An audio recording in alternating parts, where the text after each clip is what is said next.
Sometimes in life, you have a sudden epiphany that is difficult to explain in words. Some call it a sixth sense, others a divine sign. The girl on the bed ponders what this means for her. She doesn't understand everything yet, but she's sure of one thing and goes to the mirror. Looking at her reflection, she realizes that she has entered the world of a novel. And she realizes who she's become, most likely Alice Esteban. She's almost exhausted. With shaking hands, she asks why she is here now. And then she cries, shouting that this is the best event in her life. The maids hear screams and decide that the mistress has woken up from a fever. They understand that the peaceful days are over as soon as the girl gets out of bed. The heroine recalls the title of the novel, The Tyrant's Silver Flower. This is an adult book about obsession, sick romance, and the love of men. There is drama, captivity, and brutal scenes, but she liked the author's style. That's why she even finished reading the brutal story, having lived through 2 years of the hero's suffering. And finally, I reached the long-awaited finale with my favorite genres. But now, everything went wrong. A doctor enters the room. He inquires about her condition, and the girl recognizes Evan Elgar. Mikhail's older brother and Elisa's attending physician stands in front of her. He looks refined and calm, pleasant to look at. The heroine understands that her situation is not so bad, although it is sad without the main characters. She decides to meet them later, while the doctor watches warily. He doubts her sanity, and the girl is thinking about more important problems. Alice appears in the plot on the day of the main character's first meeting. And immediately he plunges into eternal sleep, which makes the heroine almost cry. The doctor notices her condition and calls her name in fear. Alice realizes her life is about to end. At that moment, a woman's scream is heard. The woman pours water on the young man and orders him not to look at her. The red-haired lady grabs the whip and tells him to know his place. At that moment, there is a knock on the door, and she allows entry. The maid comes in and apologizes, but the lady is angry for the interruption. The maid explains that the young lady has become worse. The lady asks if she is dying, but receives a negative answer. The disease is serious, but not fatal, and it is not worth the risk. The lady orders to inform when the girl recovers. She then threatens Edwin, telling him to obey her for his life. She demands an answer, but the young man remains silent. The woman humiliates him and leaves, slamming the door. The heroine recalls the events of the novel. At first, the girl gave an order to the servant, who was in shock. She insisted that it was an order, and Mikhail intervened. He declared that he was not her servant and would not obey. After that, she hit him in the face, and she ordered Mikhail to help, saying that she was just letting off steam. She said with a smile that it would be bad if the guy fell asleep forever. Then she sent the blonde to Edwin. There they were met by a bloody brunette, who drove them away. Mikhail was scared, but he came up to him and said that he had to cure him. The brunette told him to leave again. Mikhail began treatment with magic, assuring him that he would survive. But the magic resonated with the wounds and wounded Mikhail himself. Hearing the noise, the lady screamed and turned around. She saw the brunette with Mikhail in his arms and screamed. But it was too late. Edwin plunged her into eternal sleep. Now the heroine thinks that the first task is to survive. The second is to bring the heroes together without putting Alice to sleep. The doctor reports that she is almost healthy. He advises to rest and not overexert yourself. The girl notes his cold, formal manner, but he understands that after such behavior there will be no sympathy. She sighs, and the doctor notices her decline. He allows you to give up your diet and recommends light meat. The girl agrees and nods. She thinks that the doctor is strict, but very kind. Then she remembers that she is 7 years old, and in a year everything will change. Evan will die in the war, and Michael will be taken by the Duke. The heroine is struck by this thought when she is informed of the mistress's visit. She thinks about Karina and sees a beautiful woman. She looks at Alice furiously and turns to the doctor. He replies that the condition is stable and rest is needed. The woman speaks of her daughter's weak body, emitting a heavy smell. Apparently, she had just been to Edwin's. She tells Alice to obey the doctor and not interfere. The heroine agrees, knowing that her mother doesn't care about her. The woman leaves, leaving the girl behind. The doctor advises to eat and go for a light walk. Alice says she has no appetite, and he is surprised. She admits that she doesn't want to walk alone and lets Evan go. When he comes out, he thinks that something is wrong with the girl. The illness was serious, and there was no attention from my parents. He tells the maid that Alice is not hungry, and emphasizes the importance of proper nutrition. The maid is surprised because the girl ate 3 bowls of soup. The guy is silent, and the heroine is drawing in the room. Suddenly, she abruptly puts down her pencil and looks at the drawing. With a smile, she decides that her plan will work. She calls Anna, and she answers. The maid comes in and sees her mistress in a chair, looking nervous. Alice reads her thoughts on her face and turns to her. Anna obeys, and the girl asks for a favor with a smile. After a while, Karina is about to go out, and the maid praises her. She is confident, and the maid is in anticipation. After all, this is the lady's first public appearance. Alice watches in silence. She thinks that going without an invitation is impudent. Everything happens as in the original, a summer trip of the nobility. This is an annual holiday that Karina was not allowed to attend before. The Duke forbade her to appear because of her character. The heroine understands that Karina will not become a star, and a laughingstock for the other ladies. Karina clarifies the route. The maid assures her that she has checked everything. Alice approaches her mother. She asks if she is leaving and receives a sharp answer. The girl agrees, and the doctor enters the room. The woman passes by, leaves, and Alice greets Edwin. The guy also wishes her good morning, after which the girl says that her mother has left and, it seems, will not be home for a long time. Edwin replies that there is still a lot of time before the Duke arrives, and the young lady suggests that this is why Mama left. Then she adds that everything is fine, and she needs to at least enjoy life sometimes. The doctor looks at her in surprise. The girl herself thinks everything is going perfectly and there won't be any further problems. A little while later, the doctor announces that the examination is over and he leaves. The young lady says they'll see each other again. Edwin sighs as he leaves the room, replaying everything that happened in his head. After all, he said that the disease had completely receded, and with a little physical activity she would be able to recover in about a month. He then asked her if she was taking the supplements he prescribed. The girl, smiling, assures him that she has never missed a single one and asks if she is doing well. The boy can't help but wonder why the room is so huge and how the little princess looks so frighteningly lonely in it. And for the first time, she truly understands how difficult it is for her there. A little later, the girl goes outside. She smiles and says the garden is like something out of a painting. A couple of days ago, she asked Anna for two things: a very strong lock and a map of the place where Edwin is being held. The girl is thinking of installing a new lock so that only she can enter. This way, she will be able to protect the guy, at least for a short time, and then she will start visiting him more often. She'll show him how good she can be, so he won't even think about putting her to sleep forever. While she's at it, she can try teaching him some manners. The girl decides that she will do just that, and understands that her goal is to make his obsession at least a little kinder. She moves on and thinks how sad it is without the main characters. Alice is 7 years old. Edwin is 8, Mikhail is 5, and she has been a villain since childhood, so she just laughs at it. But then she wonders why she is walking for so long, and the distance does not seem to be decreasing, and the tower does not get closer. Then she screams in shock, realizing that she hasn't even gone halfway, and wonders why such huge territories are here. She wonders if it's safe for a 7-year-old to be so tired, and if children shouldn't be more resilient. The girl thinks that the problems started too quickly, but decides to push away bad thoughts and move on. By evening, she was already falling off her feet, but she realized that she had arrived when she saw the tower in front of her. She opens the door and laughs nervously, realizing what is inside the tower. The stairs seem endless, and the girl swears quietly. After a while, she's already lying in bed. The maid rubs her feet and asks if she feels better. The girl replies that it hurts a little. But the pain is pleasant, and the maid says the mistress has clearly overexerted herself. The girl agrees and thanks Anna for her help. The maid smiles and asks if the mistress will go for a walk today and cook everything as usual. The blonde answers yes and realizes that 10 days have passed since her first attempt. Then she lay in bed for 2 days in pain, then got halfway there and now knows a couple of tricks. At this time, they report that Dr. Edwin has come to see her, and the girl asks to let him in. The young man enters the room and notices that the lady has lost even more weight. However, her health has not deteriorated, and he asks how she feels. The girl says life is hard, but she can cope. The doctor, shocked, reminds her that she's only 7 years old, and she thinks no one understands her pain, mostly muscle pain. The doctor only sighs, and the girl notices that his behavior has changed, even when she was in an eternal sleep. Previously, he muttered that she did not take care of her health, but now he has become softer and more attentive, and the girl understands that at first she doubted, but now she is sure. It's all out of pity. The doctor writes something down and says he heard she walks a lot. He asks what she does, and the girl replies that she simply runs into the garden and hides there. Alice says that she doesn't like the estate and continues with tears in her eyes. Because everyone hates her there, she's deliberately trying to evoke even more pity. The doctor exclaims that this is not true, but it is clear that he does not know how to lie.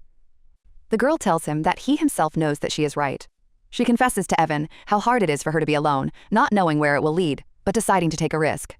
Then she looks out the window and says that she wishes she had a friend her own age, and then she would feel better. After some time, the doctor suggests talking tomorrow and gets ready to leave. The girl agrees, saying it was nice talking to her. Before leaving, the guy assures her that she will definitely find friends. The girl thanks him, and as soon as he leaves, she suddenly jumps out of bed. As she approaches the door, she watches him go, wondering if it worked and if he realized something. She decides that the doctor should introduce her to Mikhail to save her from suffering. and she wonders if he thought she was being bullied. The next day, the girl is preparing for a new trip to the tower, warming up, and smilingly says that the search can begin. To brighten up the walk, she picks up a twig and wonders what would happen if she took it with her. The branch becomes her trophy, and the girl runs, skipping, rejoicing as if she had won the lottery. Soon she is back at the tower and, sighing heavily, thinks how far away she is. The girl goes inside, runs her hand along the wall, and realizes that the key must be somewhere here. She still finds it, takes it out, and opens the lock. The girl knows that the main character must be locked inside, and when she opens the door, she smells a terrible smell, pinches her nose, and still goes inside. There she sees a thin young man who is not moving at all, and looks at him in shock. The girl runs up and asks if he is alive, realizing with tears that he does not answer, but she thinks he couldn't have fallen into eternal sleep. At that moment, the young man reaches out to her. He then falls to the floor and looks at her furiously, which frightens the girl. The guy reaches his hand towards her neck, and she understands that he is going to put her into eternal sleep. In shock, she pushes him away and screams at him to wait, after which the young man falls. The girl calls his name and realizes that he is alive and has simply lost consciousness. She grabs her hand with the scar and understands that this cannot continue, and she needs to go back. The girl leaves the boy and returns to the estate. In the evening, when she arrives, the doctor treats the wound and asks how the lady managed to get hurt. The girl says she fell from a tree onto its branches. The boy remains silent, knowing he would have believed her if there had been scratches on his knees. But these look more like marks from human fingernails. He says the wounds are shallow and advises taking medication and sleeping in a warm place. He gives Anna the dosage, and she promises not to forget. After that, the guy leaves. Alice recalls that Duke Esteban had only one child with black hair. Although the Duchess had wheat-colored hair and the Duke had blonde hair, the boy did not look like them at all. He was stripped of his status as heir and locked in a tower after being falsely accused, and the Duchess died after giving birth. Karina, a former maid, became the Duke's new wife but suffered from an inferiority complex. She used to serve the Duchess and bullying her son from a great family. They became a special pleasure for her, and it was because of her that the guy became like this. The girl thinks they're not people, but a pathetic pile of trash, and she realizes that seeing a child in such a state is far worse than reading about it.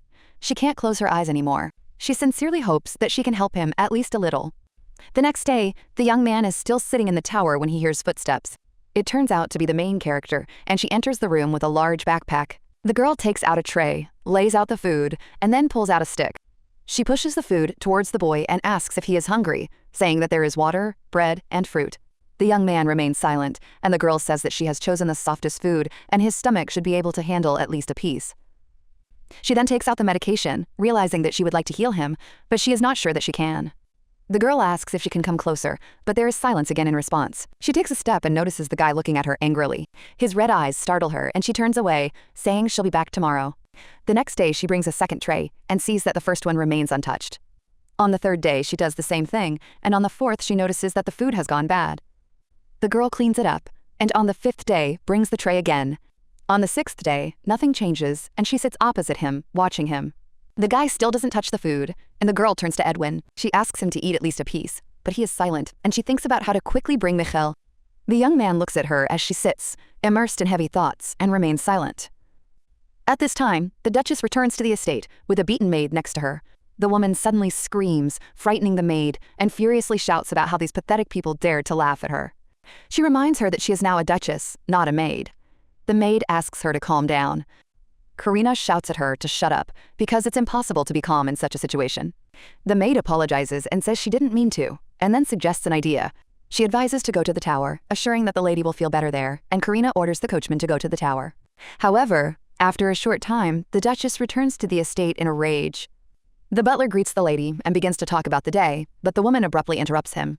She hits him in the face, and the butler, still calm, with a wounded face, apologizes and asks why. The woman shouts at him to stop pretending and demands to know who changed the lock on the tower without her permission. The butler, perplexed, asks what they are talking about, while the main character descends the stairs. She tells her mother that she did it, and immediately asks how the holiday went. Karina clarifies whether this is really the work of the young lady, and receives calm confirmation. The woman notices that the girl is again calling her mother instead of mom, and still asks why she did it. Alice replies that she just felt like it, which greatly surprises the woman. The young lady says that she was bored and lonely without her mother, so she went there. There she found herself a toy and declared that Edwin now belongs to her. She adds that it is better not to argue with this, and that mother should not even think about touching him. The woman coldly replies that a joke stops being funny when it goes too far.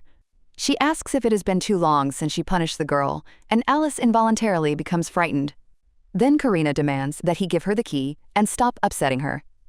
Alice calmly says that she knows one of her secrets and asks if her mother is afraid that the servants will hear about it. They enter the Duchess's room, and the woman tells the girl to tell her what she has come up with this time. Alice says that she knows her mother's secret, and she cautiously asks if it's true. The young lady claims to know the truth about Edwin's birth, and no explanation is required. She says that the boy is the real son of the Duke and Duchess, and the woman stands up abruptly. Karina approaches the girl and asks where she heard such nonsense, but Alice refuses to answer. She says that she wants to take Edwin so that his mother doesn't break him, and therefore she won't give him the key. The girl adds that if her mother continues to press, even the Duke will find out about the secret, but the woman only smirks, calling it stupidity. Karina asks if Alice really thinks the Duke will believe her, and the girl gets a little scared. The woman lets Alice go, says okay, and adds that she didn't expect anything else from her daughter. She claims that she understands how lonely Alice is, and that is why she behaves this way. Karina says that she will close her eyes this time, but patience is not infinite, and leaves the room. The young lady falls to the floor and realizes that the guy's hair color has changed due to Karina's pranks. She knows that if you give a pregnant woman one special plant, the baby's hair will darken.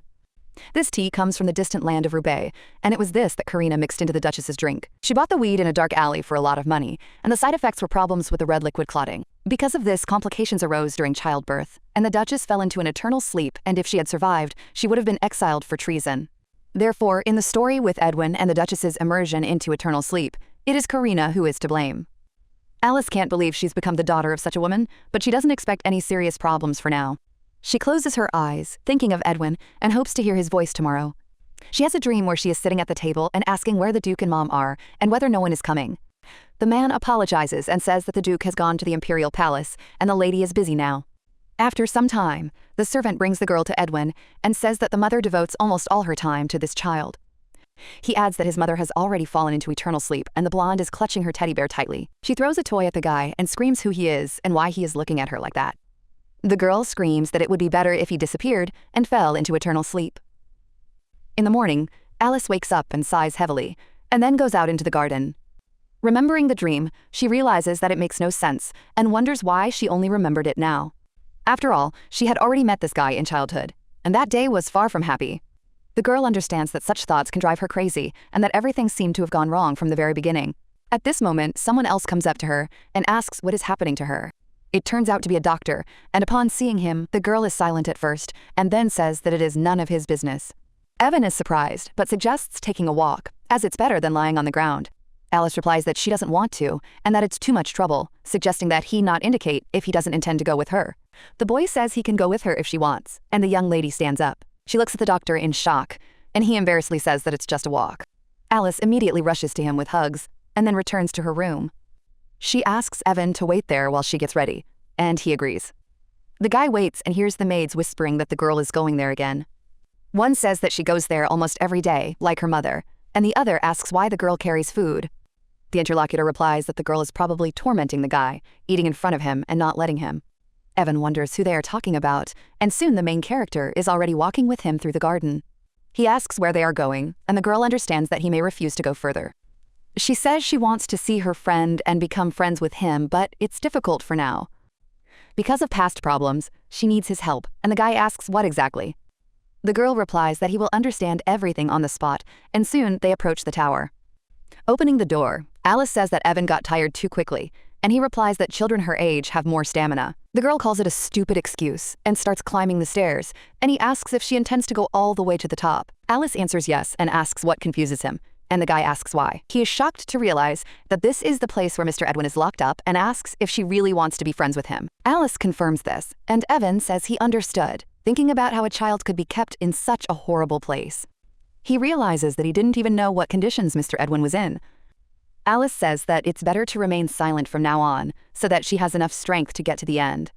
Finally, they get upstairs and the doctor looks completely exhausted. The girl says that he will get used to it after a few climbs, and he, breathing heavily, agrees. Alice opens the door, greets Edwin and says that the weather is wonderful today. When the doctor enters the room, he is struck by a heavy smell. The girl asks if Edwin was scared when someone broke in last night. She tells him not to worry, because now she has a key to the room. Edwin glares at the guy behind Alice, and she tells him not to worry. She explains that it is a doctor named Evan, that he will examine the wounds, and that there is no need to be afraid of him. Alice turns to Evan, but notices that he is sick because of the smell. She asks him worriedly what's wrong, wondering if it's a panic attack. She remembers that he is only 17, and the stage can really be too difficult. At this moment, Evan faints, and the girl calls out to him in shock. She says he mustn't lose consciousness and doesn't understand how to get him down. Alice slaps him in the face, asks him to come to his senses, and is terrified at the thought of having to leave him there. Realizing there is no way out, she places the doctor next to Edwin. She apologizes to Edwin and says that she brought sandwiches and fruit for him to eat and gain strength. The girl suddenly realizes that she forgot to push the food with a stick and is very surprised. She gets scared and steps back, but looks closely at the guy. She notices that he does not show hostility and thinks that he is not attacking. Alice smiles, realizing that she has succeeded, then throws the doctor over her shoulders. She says that she will come tomorrow, asks Edwin, to eat and leaves. The boy stays and looks at the food, and the girl remembers how she once picked up a kitten that was in danger of falling into eternal sleep. He was small, weak, and scared, and one day he touched her hand himself. That happiness was 10 times weaker than it is now. Even though she feels terrible, she keeps smiling. She realizes she's finally in her comfort zone, and then writhes in pain. His whole body aches from having to drag the doctor, and Evan apologizes to her. Alice says that everything is fine, and she can handle it, and then asks if he is okay, and gets the answer yes. Evan asks if she goes there often, and Alice replies that she goes almost every day. She apologizes for not warning him, and says that Edwin's condition was serious, so she needed an examination. The doctor says he heard about the lock being changed, and asks if she did it for the young master. Alice says yes, and Evan realizes he can no longer ignore the changes in her, even though he doesn't know the reason for them. At this point, Alice approaches him and asks if he can go there with her again. Evan replies that he can go to better understand the boy's condition, but he won't be able to provide full assistance. The blonde immediately asks why this is so, and the guy explains that there is simply no one to look after his brother. The person he was counting on is leaving, so now he'll have to do it himself until he finds a replacement. Alice quietly says he won't find anyone. The doctor is slightly surprised and asks what she is talking about, but the girl replies that it does not matter, realizing that the guy himself mentioned Mikhail for the first time. The girl then asks how old his brother is, and Evan replies that Michael is 6, and he is only a year younger than the young lady. The main character looks at the doctor with shining eyes, and he calmly adds that in any case, she will have to take care of Edwin herself, and he will prepare a medicine that will help heal his wounds. After a little while, the girl comes to the young man and greets him. She looks around the room and realizes that there didn't seem to be any problems here. But looking at the tray, she wonders if he really ate everything, because this is the first time this has happened. After this, the girl takes other dishes out of her bag and hands them to the guy. She says that today's soup turned out very tasty and hopes that he will like it. The young man immediately puts his hand into the soup and begins to eat directly with his hands. The main character is a little surprised, but thinks it's a good thing the food got cold while she was carrying it. It looks like he'll have to teach him to eat more carefully in the future, after which she sits down next to him. The girl turns to him and asks if he hates her anymore, but the guy doesn't say that he hates her. He simply remains silent and alone, and the girl's eyes fill with tears. When the young man finishes eating, she says she wants to begin healing his wounds. She assures him that she will not harm him, and looking at his arms and legs in the red liquid, she understands how grave his condition is and how much she wants to break the chains. But the chains are created by magic, and even Karina can't do anything, so Mikhail is needed, whose touch awakens the magical power. The main character touches the young man's leg and realizes that he doesn't seem to mind her touching him. The girl then wets a cloth and begins to wipe his face, wondering why the dirt is taking so long to come off. Grabbing him tighter, she begins to rub harder, and after a while she is already completely out of breath. Seeing the pure young man, she only smiles and strokes his head. Then he says that he is very handsome, and the young man is slightly surprised. But after that he turns away, and the main character thinks what happened, and did he really not like it? She wonders what to do next, because there are still medications and ointment needs to be applied. Then the young lady turns to Edwin and asks him to look at her. She tells him to take the pills as they will dull the pain, puts them on a plate, and asks him not to forget. Then the girl applies the ointment to her hand and explains that this is also a medicine, but it is not drunk but carefully applied to all wounds. She adds that she will leave if he is uncomfortable and asks him to try to do everything as she showed. The girl promises to bring him delicious food every day to make him happy. The young man is a little embarrassed and looks after her, and then is left alone in the room again. The next day, he is still sitting chained up when he suddenly hears someone's footsteps. The door opens and he sees the main character, who greets him and says that there is not a cloud in the sky today. The young man is happy about her arrival, and Alice takes out delicious food and a warm blanket. The young lady once again realizes that before her is a handsome and special young man. She then picks up one of the books, turns to Edwin and asks if he knows what it is. The guy shakes his head to show he doesn't know, and the girl says it's a book. She understands that he was locked up here at a very early age, so he knows nothing about the outside world. So she decides to start with fairy tales, hoping that calm and happy stories will help heal his emotional wounds. The girl is reading a book, and in one place it is written that the stepmother screamed at Cinderella, that she and the prince are in fact brother and sister, and the young lady freezes. She realizes what she just read, falls silent, and closes the book. Looking at the cover again, she wonders what it is and notices that the cover is not real and that there is an unpleasant picture hidden inside. The girl realizes that she took this book from Alice's library and wonders why she was reading something like this at all. She looks at the rest of the books and thinks that there is a plan to return Edwin to a normal childhood. She completely failed, but decided not to get upset because she could handle it herself. The young lady throws the book away and tells the boy to forget about it because it is just a strange book.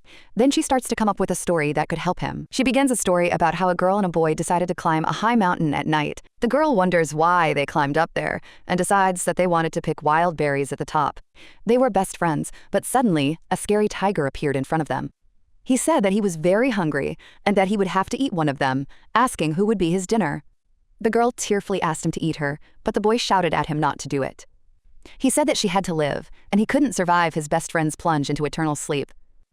The tiger was so impressed by the power of friendship that he did not harm anyone, and everyone lived happily ever after. The girl asks what he thinks, and if it's interesting, but the young man is only interested in what a tiger is. She understands that he stopped understanding from the very beginning, and explains that it is a big and scary beast. He has fur, claws, and eyes, and then the boy asks if he has a whip. The girl understands that what Edwin is afraid of is loud and scary, and wonders if he remembered Karina. The boy asks what friends are, and the girl explains that it is a relationship, like the one she has with Edwin. They share food and support each other when they are bored or lonely. The guy says he has done nothing for her, and doubts whether they can be friends. The main character replies that they are already friends, and that is the most important thing for them. She says that the main thing is not to harm each other, it is better to protect and help, and asks him how he likes this idea. The young man asks if they should protect each other, and the young lady replies that he understood correctly. Then the guy says that he will put the tiger into eternal sleep with his own hands. The girl is surprised and asks him not to go that far, saying that it is enough to simply not let him put her into eternal sleep. Alice realizes that she may have gone too far, but decides that it will do, and the guy just smiles. He says that he will protect Alice, and at this time the Duke is in the capital. He is looking at some paper when a servant announces that a letter has arrived from the main estate. The man reads it in surprise and wonders if Alice really goes to the tower. The servant confirms this and asks what the master will order, but he replies that they should do nothing and simply ignore him. He says he'll be back soon anyway. Meanwhile, the main character is in the garden and realizes she hasn't been to such a tea party in a long time. The weather is pleasant, the tea is delicious, but the problem is the company, because her mother is sitting opposite. The woman says that they haven't sat like this for a long time and asks if the girl agrees with this. The young lady replies that yes, she likes it, but she wonders to herself why she came since it has been so quiet lately. The woman asks about the girl's health and whether she has recovered, and Alice replies that she has, and Evan even praised her. He said that she had become stronger than before the illness, and Karina replied that the girl used to get sick often. The young lady apologizes for causing her mother so much worry. The woman calls her by name and says that she forgave everything last time because she was not home for a long time and the girl was lonely. But now she wants to talk calmly and says that it was unpleasant for her to hear threats because such words could cost her the plunge into eternal sleep. Alice asks what threats they are talking about and says that she doesn't remember anything like that. The woman says that when she didn't give her what she wanted, the girl started being stubborn and putting her in an awkward position and asks if she considers this a threat. The main character asks if she is talking about Edwin, but the woman immediately interrupts and says that if anyone hears this nonsense, everything they enjoy now could disappear, and the girl doesn't want to end up on the street begging. The young lady asks why, and says she is just telling the truth. After all, Edwin and the Duke are very similar, and at first it was only noticeable in their eyes. But then she watched him and saw that they were like two peas in a pod, so she had no doubt that he was the Duke's only son. The woman smiles and says that's an interesting suggestion, adding that red eyes are a common trait. She claims that many people can be found who are like the Duke, and the young lady asks if she is mistaken. The mother replies that yes, and asks not to spread such dangerous nonsense anymore, because she hates stupid children. Alice apologizes and says it won't happen again, after which the woman extends her hand. She asks to give him the key to the tower, saying that they will see each other more often. The baby cries out that she is having fun playing with Edwin, and silence falls between them. The woman, scratching the table with her nails, says that she will simply take the keys for safekeeping because the girl might lose them. The main character replies that there is no need because they are hidden in a secret place. The woman asks if she is talking about a hiding place, and the little girl confirms that only she knows about this place. After a short while, the main character returns to her room and realizes that she is always tired after meetings with this woman. She thinks it's a good thing she's only 7 years old, and Karina isn't going to use any complicated techniques yet, since Elisa is her own daughter. So the little girl decides it's best not to provoke her unnecessarily for now. When the girl enters the room, she immediately notices it. She opens her wardrobe of dresses, looks into the nightstand, and quickly understands. Everything turned out just as she thought. Someone had already dug everything up. The girl went out into the hallway and turned to Anna. She asks if she went somewhere, and the maid is surprised, but replies that she was gone for a short time. Another maid said that they had prepared a new dessert, and she wanted to try it. The girl immediately bows her head and asks for forgiveness, but the main character says that everything is fine, and the dessert was delicious. Returning to the room, the young lady realizes that it has been turned upside down while she was away. Unfortunately for them, the key was not there, and now the girl takes the key from Evan. She thanks him, and the guy says that he was just keeping it for himself. The young lady replies that this is true. She was able to protect Edwin, but now she needs to arrange a meeting with Mikhail. She realizes that there are only 10 days left until the Duke's return, and she has no backup plan. The doctor turns to the girl and asks if she wants to go to the tower. Alice agrees and asks what's wrong. Evan explains that a patient canceled his appointment because he had some free time, and judging by the symptoms, the young gentleman has serious injuries. After a little while, the young lady is already with the guy and, showing a picture with the title, asks what it is.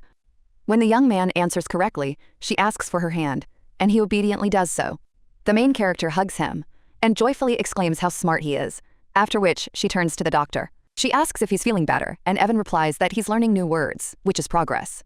The doctor reaches out to the guy, but he sharply asks him not to touch him. The young man with a furious look says that otherwise he will plunge him into eternal sleep. The doctor gets scared and asks why the guy is so rude, but the main character assures that everything is fine. She says that they are now friends and have agreed not to put those dear to one of them into eternal sleep.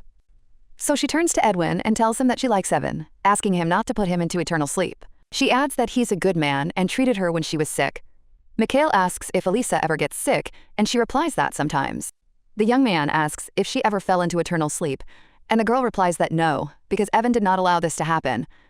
The doctor confirms this and says that he did everything possible to make sure that everything was okay with her. He is surprised at how close they have become and realizes that it is even pleasant to watch. The next day, the doctor tells the young lady that after yesterday, he realized that she needs to learn to communicate normally. For example, when playing with his peers, the girl agrees but asks what he means. Evan calls someone to come out and say hello, and the young lady wonders in surprise who it is. When the young man comes out from around the corner, she realizes that it is Michael Elgar. The doctor confirms that this is his younger brother, Mikhail. He asks him to say hello to Lady Alice, who calls the boy a cutie. At that moment, Mikhail shouts that he hates her and considers her ugly, which surprises the doctor. The main character thinks it's even cute, because his character is the same as in the original. She offers to go first and says she wants to be friends, but the boy grabs his brother and asks her to move away. The doctor sternly reprimands Mikhail, saying that he looks ill-mannered. He asks him to apologize, and the young lady remembers that ill is his nickname. Edwin called him that too, and once, when Mikhail tried to escape, he called him that way. Then Edwin touched his cheek and said that now no one would take Isla away from him. He claimed that it belonged entirely to him, and now the young lady only smiled. Michael complains that because of the girl, Evan always came home late, and he hates being alone. The doctor tries to say something, but Alice waves her hand and says that everything is fine. She introduces herself to Mikhail again and says that she is often sick, so his brother treats her. The girl apologizes, and the boy reluctantly says okay. She asks if he still hates her, and he nods. Alice says that she still loves Mikhail, and the young man becomes embarrassed and turns away. The doctor smiles, apologizes, and says that Il is a bit of a strange child, but not that much. He promises to raise him better, but the girl asks him not to scold him too much. Then Evan asks if he can leave Mikhail here, since he has a lot of patients today. Mikhail asks in shock what this is about, but Alice agrees, and the doctor thanks her. Evan says goodbye, promises to return soon, and tells Ailu that they will have a nice dinner later. Mikhail cannot accept that his brother left him with this girl and sits on the edge of the blanket. He moves his stick along the ground in an offended manner, and noticing Alice's gaze, he shouts at her, asking why she is looking at him. The young lady opens the book and says she won't look, but this makes him even more angry. After some time, the boy finally falls asleep. The main character thinks about how easily children fall asleep and decides to take a closer look at him, calling him cute. After some time, he wakes up and immediately asks where his brother is. At this moment, Alice puts a wreath on his head and says that she made it herself. She looks at the boy and realizes that he now looks like a fairy. She then hands the wreath to Evan, who asks in surprise if it is for him. The girl confirms, and the doctor puts on the wreath, while the main character watches this. She almost cries with happiness and thinks that she will make another wreath. After a while, a young man with black hair holds the wreath and says how nice it smells. Alice replies that the flowers in the garden are very beautiful and understands that now that Mikhail is nearby, everything will be fine. She says she will help me straighten the wreath, because it is put on strangely. But the young man puts it on Alice and says that it suits her better. The girl smiles and replies that for now she will have the wreath. She says that today she met Michael, Evan's younger brother, who is only 5 years old. The young lady asks if it is a good name, and the young man asks if she likes Mikhail. Alice replies that he is cute and handsome, thinking that he looks like a little angel with rosy cheeks. His silver hair shines and his eyes resemble glittering jade, and the young man asks her if she likes beautiful things. The girl is surprised how they cannot like them, and the young man asks what he looks like. Alice offers to bring the mirror tomorrow if he wants, and he agrees, saying that he is a little interested. He asks if he is handsome, and the main character happily replies that of course he is. She notices how he is worried about the handcuffs, and tells him that soon it will not hurt him. She strokes his head and promises to bring him a mirror so he can see for himself. But the next day, Alice is already lying in bed with a cold. She understands that she has had weak lungs since birth, and this makes her angry. The doctor says she has a high fever and usually only gets sick once a season. But this time she had been in the tower with bad air for too long. Therefore, the illness will not go away quickly, and the young lady remembers that she wanted to bring Edwin a mirror. Evan asks if he can take care of Edwin for now, and Alice worries that it will be hard for him. The doctor replies that he can handle it, and the girl promises to obey him in order to recover quickly. She asks if he has found a nanny for Michael, and Evan recalls his brother's difficult character. He says it's only for half a day, and the young lady realizes that everything is just like in the original. She offers to bring Mikhail to her if necessary, and the doctor doubts whether this will be too much trouble. Alice replies that no, because she loves Mikhail, she needs bed rest and will be bored alone. She adds that there are a lot of toys, and preparing food for one person is no longer a problem. Evan hesitates, but agrees, because Mikhail likes her too. The next day, the boy sits next to me and says that he doesn't like ugly people. The main character thinks it's even cute, and wonders if he really likes her that much. She sighs and says that this way one can fall into eternal sleep. Mikhail gets scared and asks if his sister will really fall into eternal sleep, and the girl answers with a smile that it's figurative. But she sees him start to cry, and is surprised, not understanding the reason. Mikhail says that his mother said the same thing, and then her cough got worse and she fell into an eternal sleep. Alice says with a smile that she will soon feel better and asks him not to worry. She assures him that Evan will help, and that Mikhail is nearby, and the boy asks if this is true. The girl confirms, and the young man decisively says that he will help her recover. He wets a rag, puts it on Alice, and asks if it has gotten better. Looking at how he shines, the girl says that she is very pleased and she feels that she is recovering. Then the boy takes a spoon with porridge and starts blowing on it, and Alice asks why he is doing this. The young man asks her with a smile if she is hungry, and the main character immediately cries out that she is very hungry and has been hungry for a long time. He immediately puts the porridge in her mouth, but accidentally touches her tongue, which makes it painful to eat. The guy calmly says that the same thing was done to him once, and adds that patients are like little children. He then tries again, blowing on the porridge first, and again carefully sends it into the young lady's mouth. The main character suddenly turns to Mikhail and says that she loves him very much, after which he instantly faints. The young man drops his porridge in a panic and asks what happened to it, while the maid goes to the young lady with pills. Hearing a scream, she gets scared, opens the door, and sees an overturned bowl of water and a broken plate of porridge. And the young man, with tears in his eyes, begs the girl not to fall into eternal sleep. Another maid enters the room, watches what is happening in surprise, and approaches the mistress. She says it turns out the boy is Evan's younger brother, Michael Elgar, and he has recently started visiting the young lady. The woman wonders if Alice and Evan were really that close, and asks how long the Elgar family has served the Duke's family. The maid replies that this has been going on since the time of the first Duke, and their knowledge of plants is so great that even the imperial palace is showing interest. Having heard about the plants, the woman suddenly realizes that all this has nothing to do with Alice, and with Evan, who told her everything, and she just bites her nails, ordering him to bring Anna. At this time, the brunette is sitting in the tower when the doctor approaches him. Evan asks to examine his wounds, but the guy replies that he is not in the mood. Then Evan takes his hand and says he wants to help, and then notices that the food nearby has hardly been touched. He unwinds the bandages and says that the wounds need to be examined because they still haven't healed. Edwin recalls the words that after a full recovery she will become more beautiful and asks when the wounds will heal.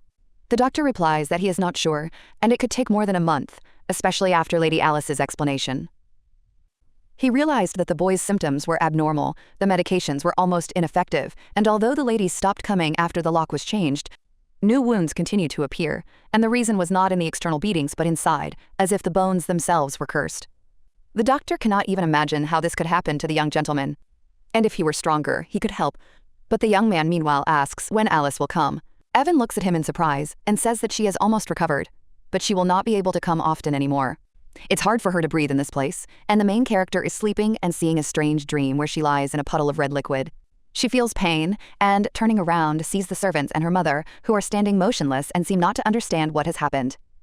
Then Edwin appears, and the girl asks why she ended up here, and he replies that the reason is simple. At this moment, Alice suddenly jumps out of bed, and Mikhail asks in fear what happened. He asks if she's okay, and she replies that she just had a nightmare. Alice realizes that this dream was different from the original, and this seems strange to her. Mikhail advises her to drink some water and lie back down, and the girl thinks that Edwin doesn't seem so scary anymore. She decides it was a silly dream, realizes she misses him, and wonders if Evan will let her go. Mikhail asks her to lie down quickly, in case things get worse, but the girl says that she has already recovered. The young man replies that she is weaker than an ant, and coughs because of the bad air, and she reminds him that he also gets sick sometimes. Mikhail says that this never happens to him, and Alice recalls that he really does rarely get sick as long as he puts her to bed. He tells her to lie down if she doesn't want to get sick again, and the girl jokes that she'll spend the rest of her life in bed. Mikhail asks what kind of nightmare she had, and whether it was scary. The girl replies that she probably just wants to see one person, and Mikhail asks who. She says that he is a friend, and she herself understands that he is that guy's betrothed. Mikhail, shocked, asks if she has friends, but the girl remains silent, and he says that he doesn't have any. Alice remembers that it was the same in the novel, and says that they are friends after all. She asks if she was the only one who thought that, and Mikhail shyly shouts that they are friends, and then offers to read. The girl rejoices, and the young man begins to read a book about a mermaid. He reads that she thought the prince was stupid because he could not speak, and wanted to take the flag while he was sleeping. The main character is surprised, and asks where he got this book. Mikhail replies that this is her book, and the girl realizes that she threw them away herself. She says that this is a forbidden book, and that children who read it are bad, but the boy replies that everything is fine, and he has almost finished reading it. At this point, the maid announces that she has brought desserts, and Alice allows her to enter, thinking that she has arrived on time. After some time, the girl is already on the street, and asks where Anna is. The maid replies that she went out on business, and Mikhail looks at the desserts with interest. Alice admires them and offers Mikhail a piece, but says that she herself is not hungry. The young man replies that he will help him eat it and tries the dessert. He thanks her, saying that it is very tasty, and the girl thinks how cute he is. Suddenly, she notices red liquid coming out of his mouth and asks in fear what happened. Mikhail falls and loses consciousness, and Alice immediately rushes to him. With tears, she calls for help and asks for a doctor immediately. At this time, Evan calls for the lady and his brother, not understanding where they disappeared to. He hears Alice's scream and runs to her, hearing that Mikhail is unconscious. The doctor examines his brother and says in surprise that it is poison. Alice, shocked, asks if he was poisoned, and the man replies that the smell is minty. The symptoms are similar to the plant solution. An overdose can impair judgment. The girl is scared, but the doctor interrupts and says no. Mikhail has high poison resistance and will be fine. Alice realizes that it's all because of the cake, and the piece was meant for her. She says it's her fault because he ate her dessert. The doctor, shocked, asks if she was the target, and the girl apologizes. Evan pats her on the head and tells her it's not her fault. Alice tries to object, but he says that this could not have been predicted. And if Alice had eaten the cake, she might have lost her mind forever. The doctor says Mikhail will be fine, and they are lucky that there was minimal damage. He is about to tell Madame, but Alice screams at him not to. The doctor asks why, and the girl says she can guess who did it. She asks him not to tell his mother anything, and Evan is surprised. He asks if she is mistaken, but still doubts it. Evan invites her to escape from the estate with him, because it is too dangerous here. But Alice says that everything will be fine, and she should stay. She tramples the cake, and the doctor asks why, and the girl says that he needs to leave. She suggests saying that Mikhail lost consciousness because of the fight, and the doctor wants to object. But Alice asks for help, and Evan decides to come more often and take care of Edwin. Alice thanks Evan and he leaves, reminding her to take care of her health. Left alone, the girl clenches her fists and realizes that she did not expect this. This woman is her biological mother, and Alice doesn't understand if she thinks everything will be okay if her daughter simply loses her mind. The lady bursts into the room, and Alice looks towards the balcony. The maid turns to the mistress, but seeing the mess, she is surprised. Alice says that she was playing with the boy, but he behaved like a spoiled child and tried to take the cake away. She orders that he not be allowed onto the estate grounds anymore. The maid is surprised, but Alice asks if it is worth repeating, and Anna immediately bows. Alice kicks the glass and orders everything to be removed, because it is impossible to pass. She asks the maid if she wants to say something, but she replies that she doesn't. The next morning, Alice sighs, realizing that she still hasn't been able to sleep. She decides not to be discouraged, and tells herself that she just needs to speed up the plan. She will survive, Edwin will be free, and Karina will receive the punishment she deserves. At that moment, someone enters the room, and the mother says that she forgot to knock. She heard that her daughter was ill, and so she hurried. Alice thinks that her mother came to check why she is unharmed and thanks her for her concern. The woman comes closer and says that Alice has lost a lot of weight. She mentions Mikhail and asks if he came today. She says that if she likes the boy, she should take care of him too. Alice clenches her fists and replies that Mikhail will not come again. And although the boy looked handsome and spoke confidently, he was too impudent, so she scolded him and drove him away. The woman says that now it is clear what the noise was about, and the girl agrees and adds that he was trying to take her cake. So she hit him and he was so weak that he even passed out, and it really irritates her. The woman replies that everything is clear, and the young lady asks if she wants to know anything else. Karina looks at Alice and asks if she wants to say anything herself. The girl pretends not to understand what is being said, says she doesn't know, and jokingly asks if her mother would like to hear how beautiful she is. Then, with a smile, she says how glad she is to have her mother visit and thanks her for her concern. The woman replies that this is natural because she is her daughter and asks not to disappoint her anymore, and the young lady agrees. Karina says that she will go then, and the main character sighs, thinking how ridiculous all this is. After that, she opens the chest of drawers with jewelry and selects a few pieces.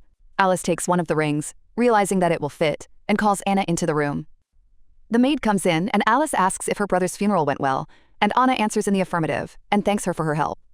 The young lady says that this is good and hands her the bag and letter, asking her to take them. The maid takes the things and asks what they are, and Alice explains that they contain recommendations and jewelry that can be easily sold without leaving a trace. She adds that Anna can leave right now, and she asks in surprise, why so suddenly? Alice replies that she cannot be sure about the people working on the estate. The maid turns to her excitedly, but the young lady says that the decision is hers and the conversation is over. Alice says that she is going to go outside and asks to prepare everything, and Anna agrees. The blonde stretches and says that sitting at home is too boring and she wants to go to the festival. Anna suggests calling a knight to accompany her, but Alice replies that she will go alone. She reminds him that her dessert was poisoned and the maid must understand this. Mother will not disdain her methods again, and Anna is constantly in danger at the estate. So Alice says that if the maid wants to fix everything, she should help her get out. Anna replies that the lady cannot go alone and asks to be allowed to accompany her. Alice smiles and thanks Anna, and after a while they find themselves at the festival. She says it's the last festival before winter, which is why it's so crowded. Alice understands that this is the first time she has gone so far from home, and that she will return here someday without fear for her life. Anna notices that they have gone too far and asks who the lady wants to meet. Turning the corner, Alice sees a blue bird on a black sleeve and realizes that she has found the right person. This is the witch Erub who sold Karina the herb, and she says what a lovely guest she has. The witch asks how she can help, and Alice turns to Anna. She asks to look around for about 10 minutes. Suddenly they are being followed, or the knights are looking for them. The maid agrees and leaves. Alice takes off her hood and says that there are a lot of interesting things around. The witch replies that she has rare shellfish and pearls, and Alice realizes that she looks harmless. In fact, she is a witch who sells opium and poisonous substances, and Alice asks about tea leaves. She says that her mother likes tea, and the witch smiles and hands over the box. She offers to choose any, and Alice asks about rose-scented tea but is refused. The girl says it's strange because her mother used to buy tea with that same aroma here, and she needs even more. And the witch asks if she came on an errand, and Alice confirms. The witch asks about her mother's name, and Alice thinks for a second. The woman says not to be afraid, because perhaps they are old acquaintances.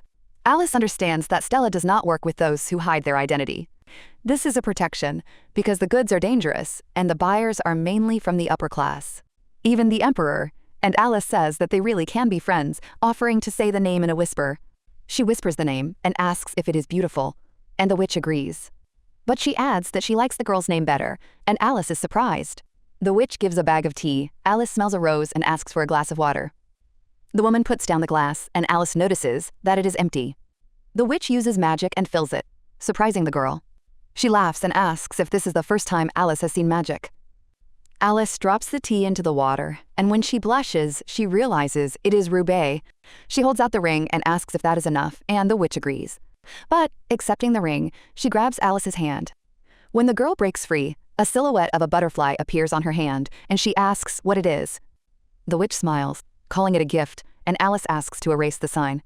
The woman wishes her luck and teleports away. Alice rubs the mark but realizes that it won't come off. Anna returns, and Alice realizes that it is time to go back. She thinks she'll put the tea in a letter and send it, and 2 days pass. The Duke sits in his office and allows entry upon knocking. The guy reports that he received a strange letter. He says he wanted to throw it away but decided to show it. The Duke sees the name of the former Duchess and an urgent seal. Verifying the sender will take time, and it may be dangerous inside. But the Duke opens the envelope and tea leaves spill out. After reading the letter, he orders Kaiden to check the tea and prepare the crew. Alice walks around the room and realizes that the letter should have arrived yesterday. So the Duke would be here soon, and she was sure he had received it. She even paid the postman more, although the money was running out too quickly. Alice understands that with the Duke's arrival, all of Karina's tricks will come to light. She doesn't think that a 7-year-old girl will be punished seriously, and if necessary, she will run away. The dice are rolled, and she wonders who will get to her first. Alice lies down on the sofa and realizes that she misses Edwin, Mikhail, and Evan. At that moment, there is a knock, and she asks, "Who is there?" Hearing Evan's voice, she happily runs to him and says that they haven't seen each other for a long time. He replies that only half a month has passed and remarks that she is being too emotional again. Alice asks about Mikhail, and Evan says that he is fully recovered. Mikhail wants to see her, and Alice is happy, and then asks about Edwin. The doctor says that everything is fine with him too, and there will be news soon. Alice asks not to worry and says that everything will be fine soon, but she notices Evan leaning over and looking at her too seriously. She asks what's wrong, saying he scares her. Evan replies that he feels something strange near her. He reaches for her wrist, but Alice turns away abruptly. She screams at him to stop ruining her mood. Evan apologizes and asks to calm down, but Alice is indignant. She tells him to leave, because instead of joy, he speaks nonsense. Evan asks to wait, but Alice pushes him out the door. She tells him to be careful and take care of Edwin. The doctor tries to say something, but the door slams. Alice lifts her sleeve and realizes that's exactly what he felt. She thinks it's a bad sign, even though there's no pain. The girl wonders what this could possibly be. Evan walks through the forest and wonders if he made the right move. He enters the tower and realizes that he has been here many times before. He brought food, cleaned, and tried to help. He read books, but it was all in vain. The boy demanded to bring Alice. Evan realizes that he has never seen a more stubborn child than Lady Alice. Under these conditions, this is understandable, and the doctor begins to climb the stairs. At that very moment, he hears something rapidly approaching from behind. He turns around, but it's too late. There's a dull thud. Meanwhile, the young lady is lying calmly on her bed, when suddenly water from a vase spills on her. The girl, shocked, suddenly gets up and asks what that was, but in response, someone wishes Lady Alice good morning. They also tell her that she must now follow. At this moment, Evan opens his eyes. He turns around and sees Anna sitting next to him and looks at the girl in complete amazement. Then he turns the other way and notices Mrs. Karina and the boy, who is beaten up again. He turns his attention to the young man and realizes that he is again covered in wounds, but the woman mockingly asks if the doctor really calls this boy sir. After that, she just laughs and loudly declares that Evan Elgar did an excellent job. The man tries to understand what she is talking about, but at that moment there is a knock on the door and they say that Lady Alice has been brought in, and the woman orders the girl to be brought in. A young lady enters the room, and Karina says that the others can go, but the girl will stay here. Edwin looks at Alice in complete shock while the woman turns to her daughter and says that she tried hard. But now, she says, the mother will punish the naughty child. Alice insists that Anna and Evan have nothing to do with it. The woman asks if this is true, and then claims that they were the ones who had a bad influence on her. Anna often had to be scolded for her clumsiness, but her last mistake was too serious. She did not give Alice her medicine. Not long before, the woman told Isabel to give Alice's maid an eggplant. The maid asked what it was, and then Karina told Anna to add the contents to Alice's cake tomorrow. The maid tried to find out what they were talking about and why this was necessary, but Karina coldly replied that it was an order, and she wasn't going to discuss it. Anna, her hands shaking, replied that she understood, and later, after leaving there, she simply poured out the entire contents of the jar. However, another maid was watching her, and when Anna was about to serve the food to her mistress, she intervened. She took the cart from the girl and said that she would serve everything herself, since it was the mistress's order. Anna couldn't do anything, and just watched as her colleague took the food away. Karina declares that it was not for nothing that she entrusted Anna with supervision, and is outraged by her insolence. The maid turns to Madame and says that she remembered that she was her benefactress, carried out all orders, looked after the lady, and received help with her brother's funeral. The young lady turns to Anna and simply asks how one can try to put one's own daughter into eternal sleep. Karina irritably replies that Anna shouldn't say anything stupid, because she didn't intend to put the girl into eternal sleep, but only wanted to calm the problem child. Forever.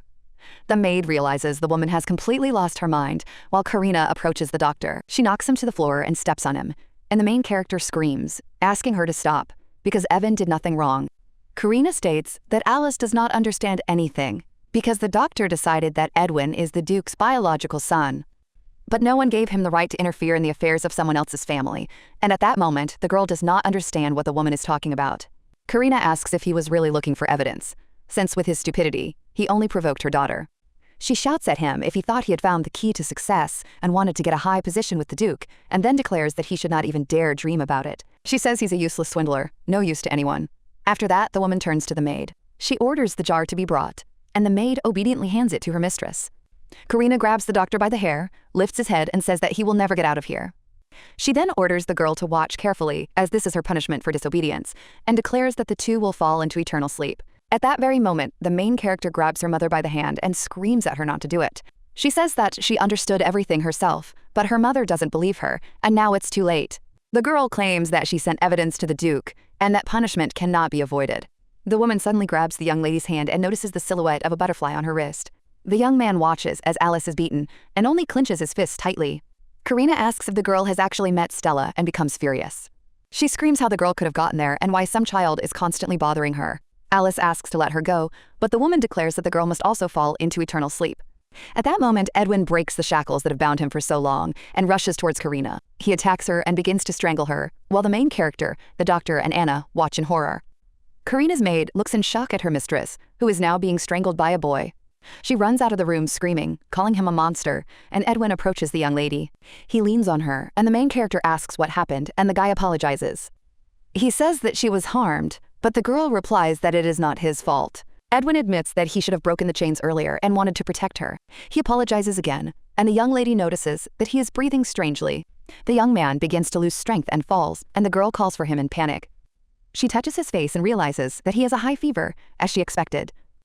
Evan turns to the lady and asks her to untie him. The young lady complies with the request, and the doctor checks the boy's pulse and conducts an examination. Alice asks what's wrong with him and how serious it is, and the doctor replies that his recovery is not yet complete. He says that the boy has used too much force and begins to use his own. When the main character sees the light coming out, she is slightly surprised. The man explains that this is holy power, and that the boy's condition had not improved before, but now it has helped. Alice understands that he is right, because the wounds look better, although before, some were almost rotting. Now it's clear to her how Evan helped the guy, even if his strength doesn't compare to Mikael's. The curse slowly progressed, and the wounds healed. The doctor apologized, explaining that it was a rare ability, which is why he kept it all a secret, and the girl thanked him for his trust.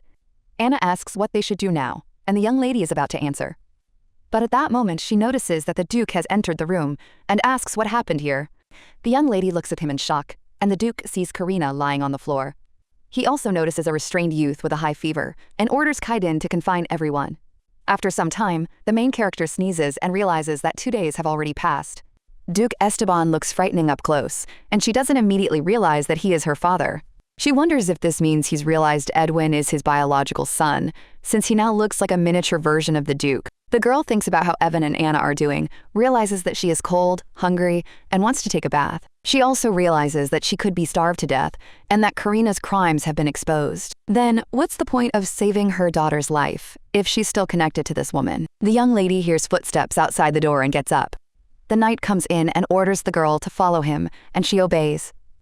On the way, she asks where they are going, and notices that everyone is looking at her. She realizes that the contempt is no longer hidden, and the rumors have already spread. Approaching the door, the knight announces that he has brought the girl, and the Duke allows her to enter. The young lady enters, sees her father, and respectfully greets the Duke. But, noticing his gaze, she becomes frightened and understands that one wrong word could plunge her into eternal sleep. The man turns to Alice Guinea and mentions the letter, but hears her sob.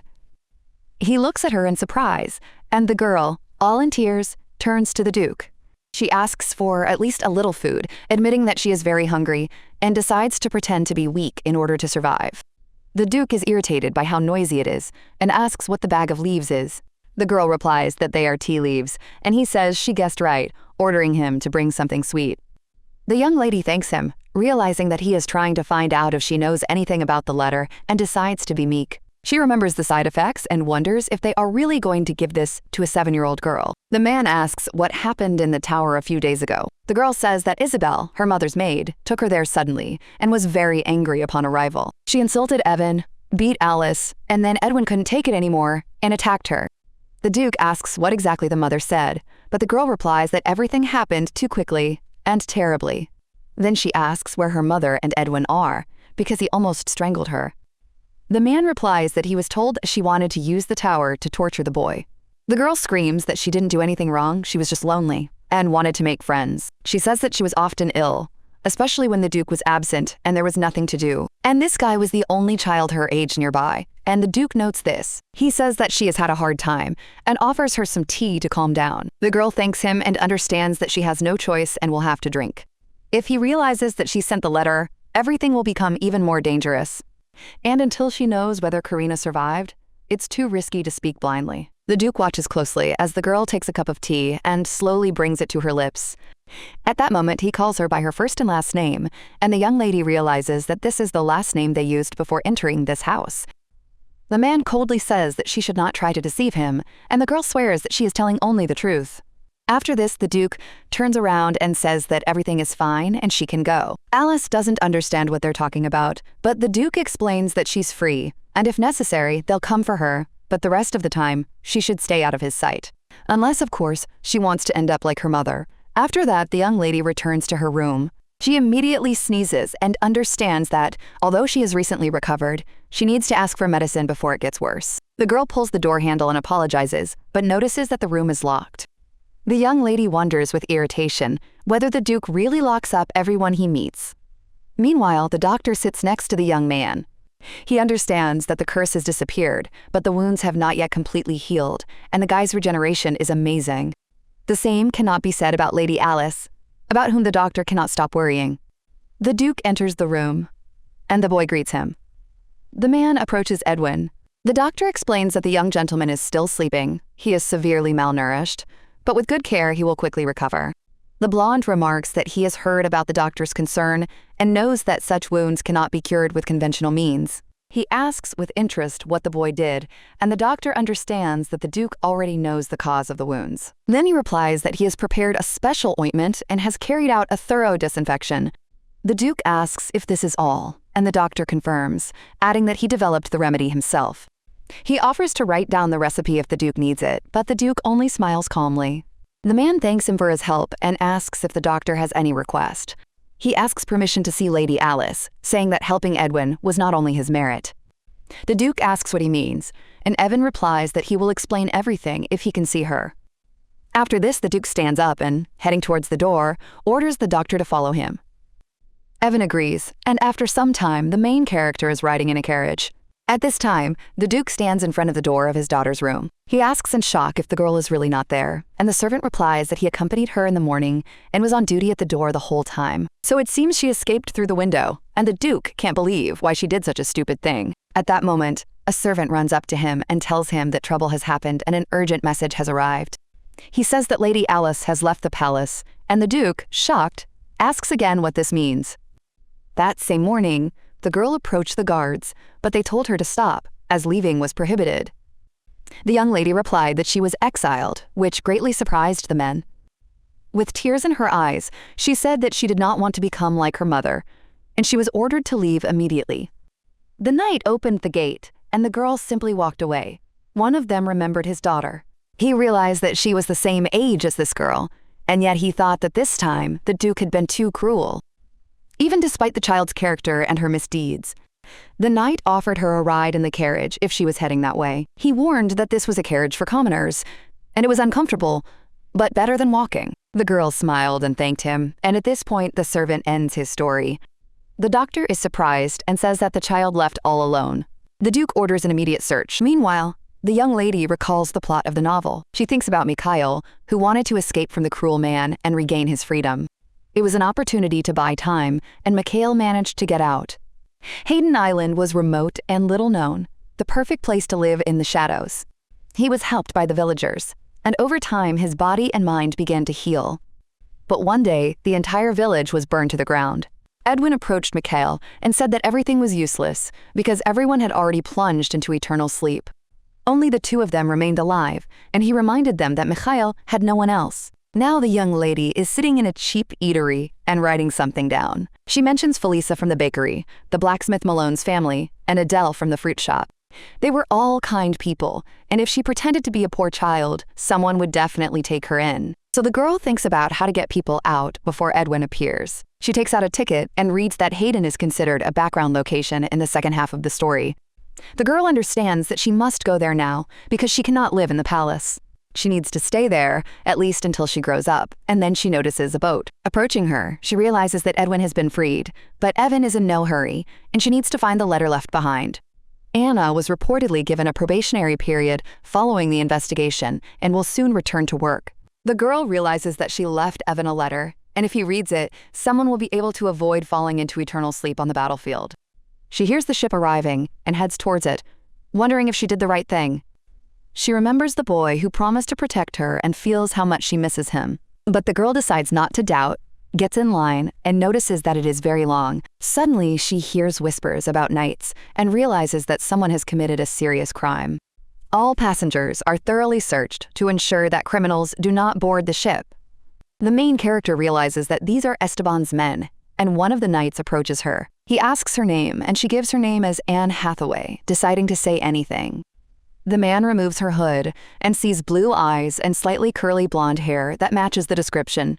The young lady pretends not to understand what is being said and says that this is a common thing. She points to one of the men and says that he has the same eyes and curls. The knight asks again, and the girl impatiently asks to be allowed to board the ship. She says her mother forbade her to talk to strangers and warned her that uncles were dangerous. At that moment, someone grabs her hand and confidently calls her Alice Ganay. The girl turns around. Trying to understand who it is, she notices a bracelet with a picture of a dove and recognizes Alois Herman. After this, the main character rides back in the carriage. She feels like she's getting worse because it's too warm inside. She asks where they are going and if they are going to the Duke. She doesn't receive an answer and thinks that the Duke ordered her return. The young man remains silent, and the girl feels as if she is talking to a wall. Alois Herman is the son of Marquis Herman and the future commander of Duke Esteban's knights. He would become Michael's friend, accompany him, and block Edwin's path before being plunged into eternal sleep. The main character thinks about how cruel the fate of the secondary characters is. The guy looks at her and doesn't understand why there is sympathy in her gaze. He notices that she has changed a lot in just a few months. The fact that she followed him so easily makes him doubt if it is really her. He asks her name, her age, where the Duchy of Esteban is located, and what her mother's name is. And then he asks her to name 3 strange books that she reads most often, and the girl says that she is not crazy. As they enter the estate and climb the stairs, the girl finds it difficult to breathe. The knight turns around and immediately freezes in shock. The main character doesn't understand what's happening, and the guy stands in front of her, ready to protect her. In the last room, she sees some guy, and the knight notices that the bodies are lying without signs of a struggle. Earlier, the black-haired boy woke up and sat up in bed, first saying Alice's name. He wandered around the room looking for her, and then went out into the corridor. The maids bowed to him, and soon he approached the door of the Duke's office. The knight tried to stop him, but the boy heard a conversation about mobilizing all forces. They said that Alice Ganay acted bravely, because it was unthinkable that a 7-year-old child would go out in such weather. It was also mentioned that Alois was searching for her, and the young man tried to enter, but the knight prevented him. He dealt with him, and opened the office door, and the secretary, in amazement, recognized the young gentleman. The blonde man noticed that it was bad form, but the boy only asked where Alice was. The father replied that she was not here, and the young man demanded that she be found immediately. The Duke asked if there was any reason to bring back someone who had left of his own free will. They looked at each other in silence until Edwin suddenly ran out into the hallway. There he saw the main character, who asked what happened. The young man suddenly hugs her tightly, and Alice is slightly surprised, saying that she cannot breathe and asking if he is hurt. The guy is silent, and the knight watches them with slight surprise. Alice says his wound is almost healed, which is great, asking if he feels any pain anywhere. Edwin takes her hand and presses it to his cheek, answering only, Yes. The girl notices that this is the first time she's seen him in such bright light. It's very beautiful. The boy quietly says, Alice, and she jokes that it's because of the heat. When she turns around, she sees the Duke, puts on her hood, and says that she needs to go, but will be back soon.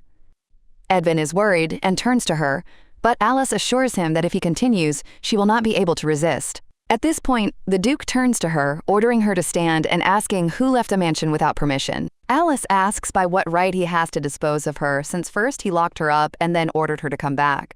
The Duke looks angrily and asks what kind of antics this is, and the girl answers. She explains that she is her mother's daughter, and that she has lost her title of Duchess, meaning Alice is no longer part of this house. And that's probably why he called her Gannett, and not Esteban. The man only sighs quietly. Edwin takes her hand and says that he will leave with her, but Alice screams that this is not possible. He asks why, and she doesn't know how to explain, realizing that he needs to meet with Mikhail. The guy asks if she likes being around him, and Alice replies that yes, but he is still a child. She notes that she is only 7 years old, and he says that he cannot let her go and asks her to be careful. He adds that she will live in her own room and can receive a salary if she follows the rules. Alice is surprised, and he says that if she leaves, she will leave completely. It will be easy for Edwin, her only son, to leave the estate. The Duke asks what her decision is. The girl replies that she will stay. Alice realizes she's nearly gone mad with fear. Everyone begins to relax. After a while, Alice is already sitting on the bed. She eats the porridge and says it's very tasty, thinking that this is to be expected for home cooking. The maid notices that the temperature has dropped and the mistress has regained her appetite. Alice asks Anna if she has eaten, and the maid replies that she has. Now she walks proudly, because rumors are circulating around the mansion that the girl saved the young master from evil forces. Of course, the lady tried to harm her, but Anna kept her mouth shut, as she promised. The maid says the Duke pressured her, but she didn't give in. Alice thanks her for her work. Anna whispers something in his ear and asks how long the young gentleman plans to stay. Alice notices Edwin nearby.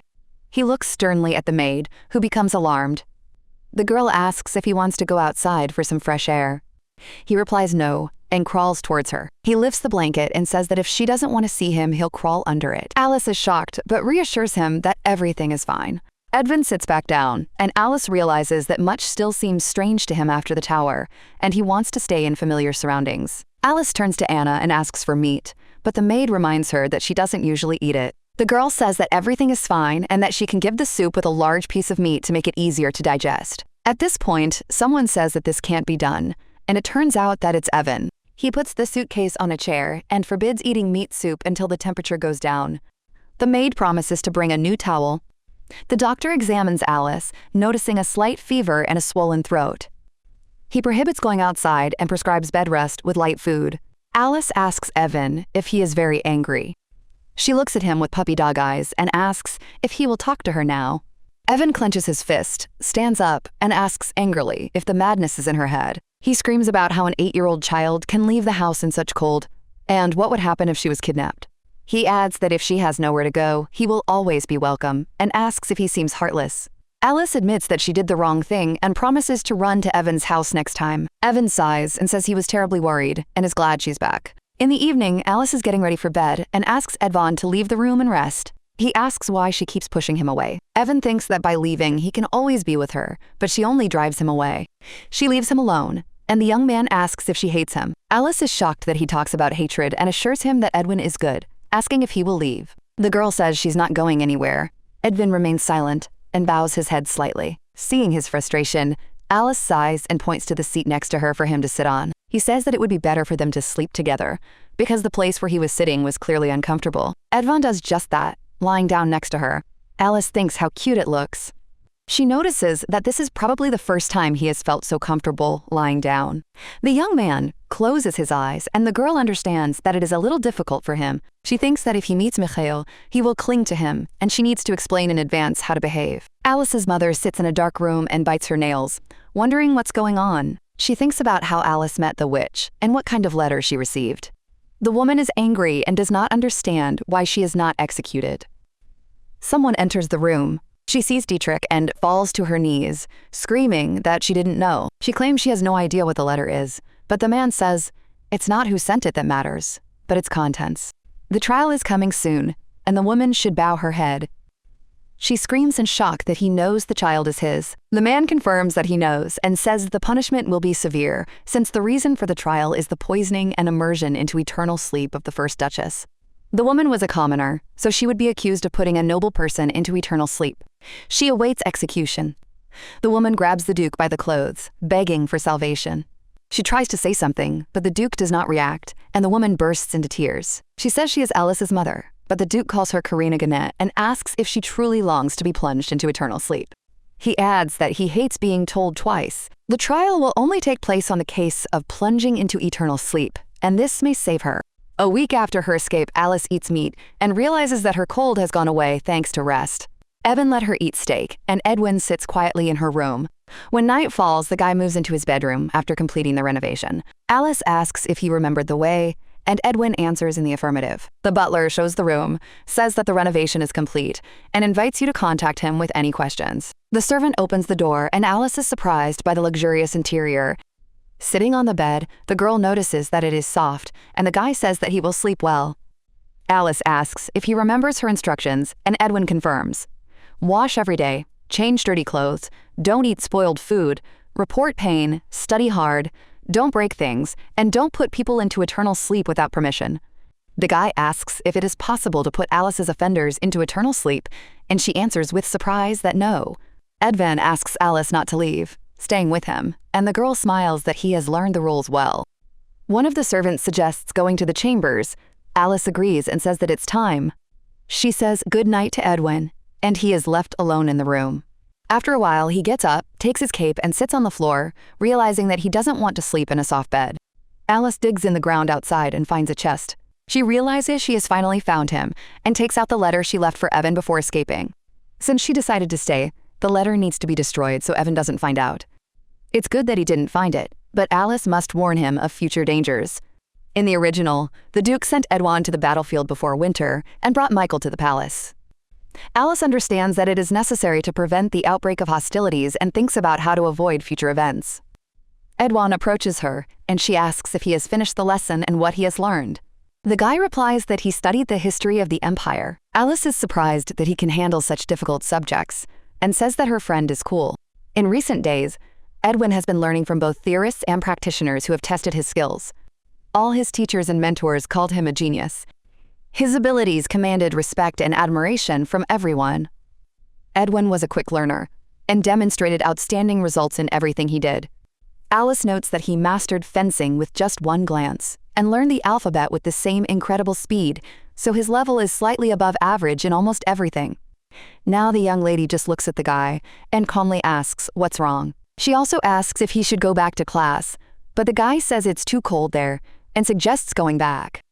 The girl asks if it's really cold, because she thinks everything is fine, but the guy takes her hand. He replies that if you freeze, you can get sick, and Alice is still too weak, to which the girl objects that everything is not so bad. She then remembers that Edwin has never played in the snow and says she will teach him, adding that he will need gloves. But when the main character returns back, she suddenly wonders why she became so round. The young lady remembers how the maid dressed her warmer and warmer, and now she takes snow in her hands. She tells Edwin to watch carefully and explains that he needs to gather the snow with his hands and make a ball like this. And then it needs to be thrown at another person, and the young man asks why. The main character replies that it's funny and immediately throws a snowball at him. When the guy shakes himself, the girl laughs and asks if he liked it. The boy looks at her smile and replies that yes, after which she throws another snowball at him, and when he aims at her, he misses. The young lady hits him right in the face, while the guy throws near her feet and misses again. Alice realizes that they are not playing very well and asks him if he likes it, to which Edwin answers in the affirmative. Then the girl decides that the snow is too sticky and suggests making a snowman, because that would be even more fun. After a little while, she is already making a snowman that looks like Edwin and is smiling contentedly. At this moment, the doctor comes up to them and asks if they have made a snowman. He also asks how long they have been outside and says that the cold air is bad for breathing, but the girl assures that they came out just recently. Then an idea comes to her mind, and she declares that she wants to play at Evan's house, surprising him. She explains that she wants to see Mikhail and take a walk with Edwin, and the doctor replies that the young gentleman has not yet been out into the outside world, and he will ask permission. The main character agrees, but Edwin remains silent, only repeating about permission. After a while, the young lady is already riding in a carriage and thinks how good it is that she doesn't get carsick and that it's warm here.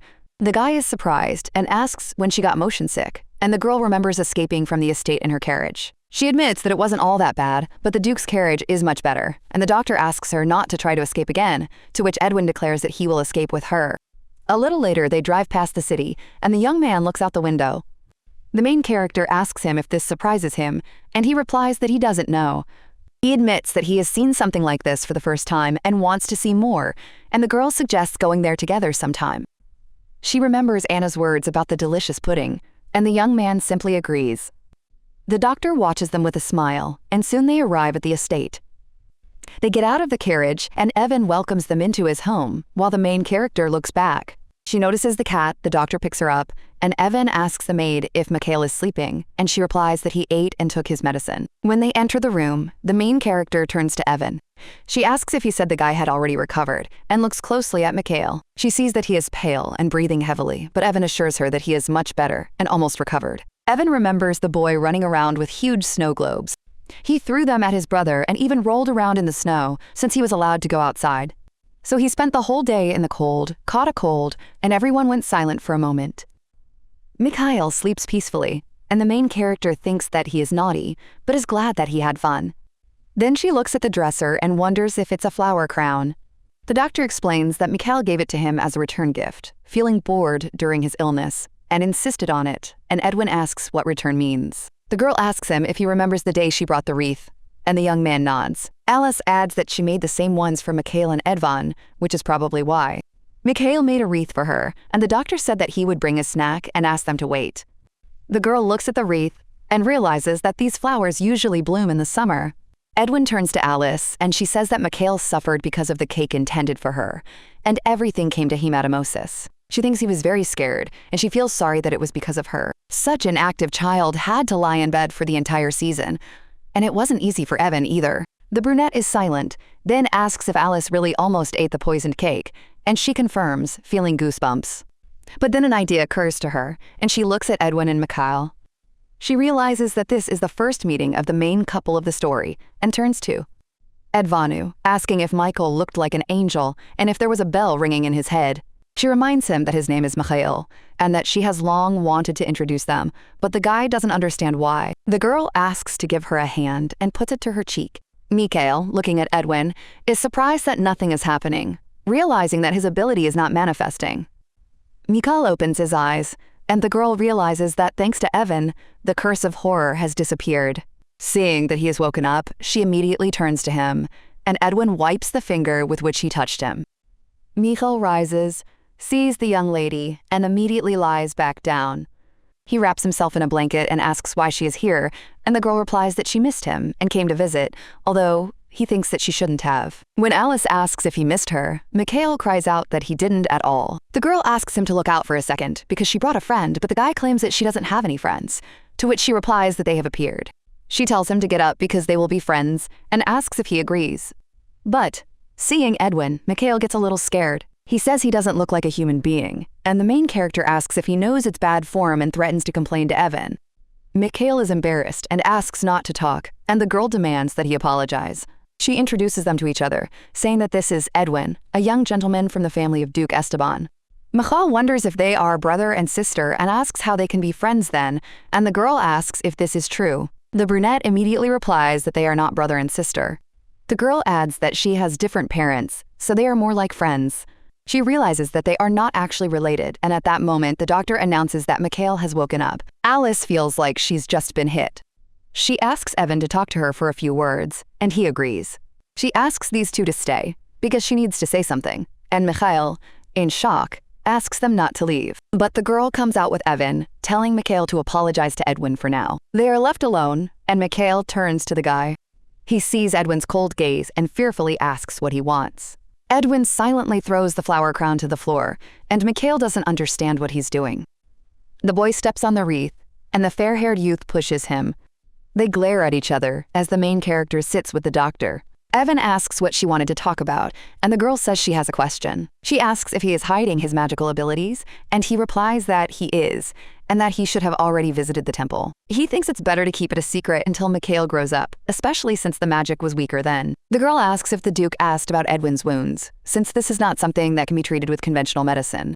The doctor talks about the ointment, but Alice sees that he is lying and admits that she came because of the Duke's words.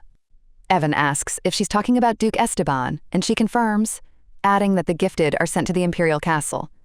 The guy doesn't understand what she's getting at, and the young lady is sure that the Duke already suspects Evan. She understands that the temple will easily identify the gifted, and if he is exposed, he will be immediately captured. So she asks why he doesn't leave for a while, realizing that her desire is logical. After all, in a few days, the Duke will leave for the capital for a conference on the Southern War. And then the war will start, and Evan will find himself on the battlefield, but if he is not there in the winter, he will escape his fate. The girl asks Evan to believe her, because it is for him and Mikhail. The young man thinks and realizes that, even though it is a child speaking, it is difficult to ignore her words. Lately, the young lady has been behaving in a way that amazes even an adult. Alice wants to continue, but hears Mikhail's scream demanding that the guy get out. They run into the room and see them fighting on the floor, and Alice is shocked, and Mikhail shouts, "Who the hell is this guy, and what right does he have to ruin someone else's property?" Evan demands that Michael stop, but when he doesn't listen, he grabs him. Mikhail screams that he hates the guy and calls him a scoundrel, and Alice examines Edwin and notices only scratches. She then looks at the mess and wonders what happened, and Evan demands an apology from Edwin. Mikhail refuses, stating that he started it first, and the doctor sternly says that he did not teach him to be rude. With tears, Mikhail claims that Edwin was the first to knock over and trample his wreath and also cursed, and Alice approaches the brunette, asking if it is true that he ruined Mikhail's wreath. After this, she asks why he did this, but the young man remains silent, and the main character, sighing, approaches Mikhail and asks if he is very upset. The girl explains that Edwin lived in a small, dark room for a long time and left it only a few days ago, having lived there since early childhood, which makes Mikhail ask in surprise how this is possible. The young lady says it's scary to even imagine, adding that Edwin has been very strong, but he still has trouble making friends. So she asks Mikhail if he can understand him, but he replies that the guy trampled on his wreath, which he wanted to give to Alice. The main character approaches the place where the wreath lies, picks up the flowers, and asks Mikhail to look, because some of them are still intact. She offers to make a pouch of incense out of them and promises to keep it in her room.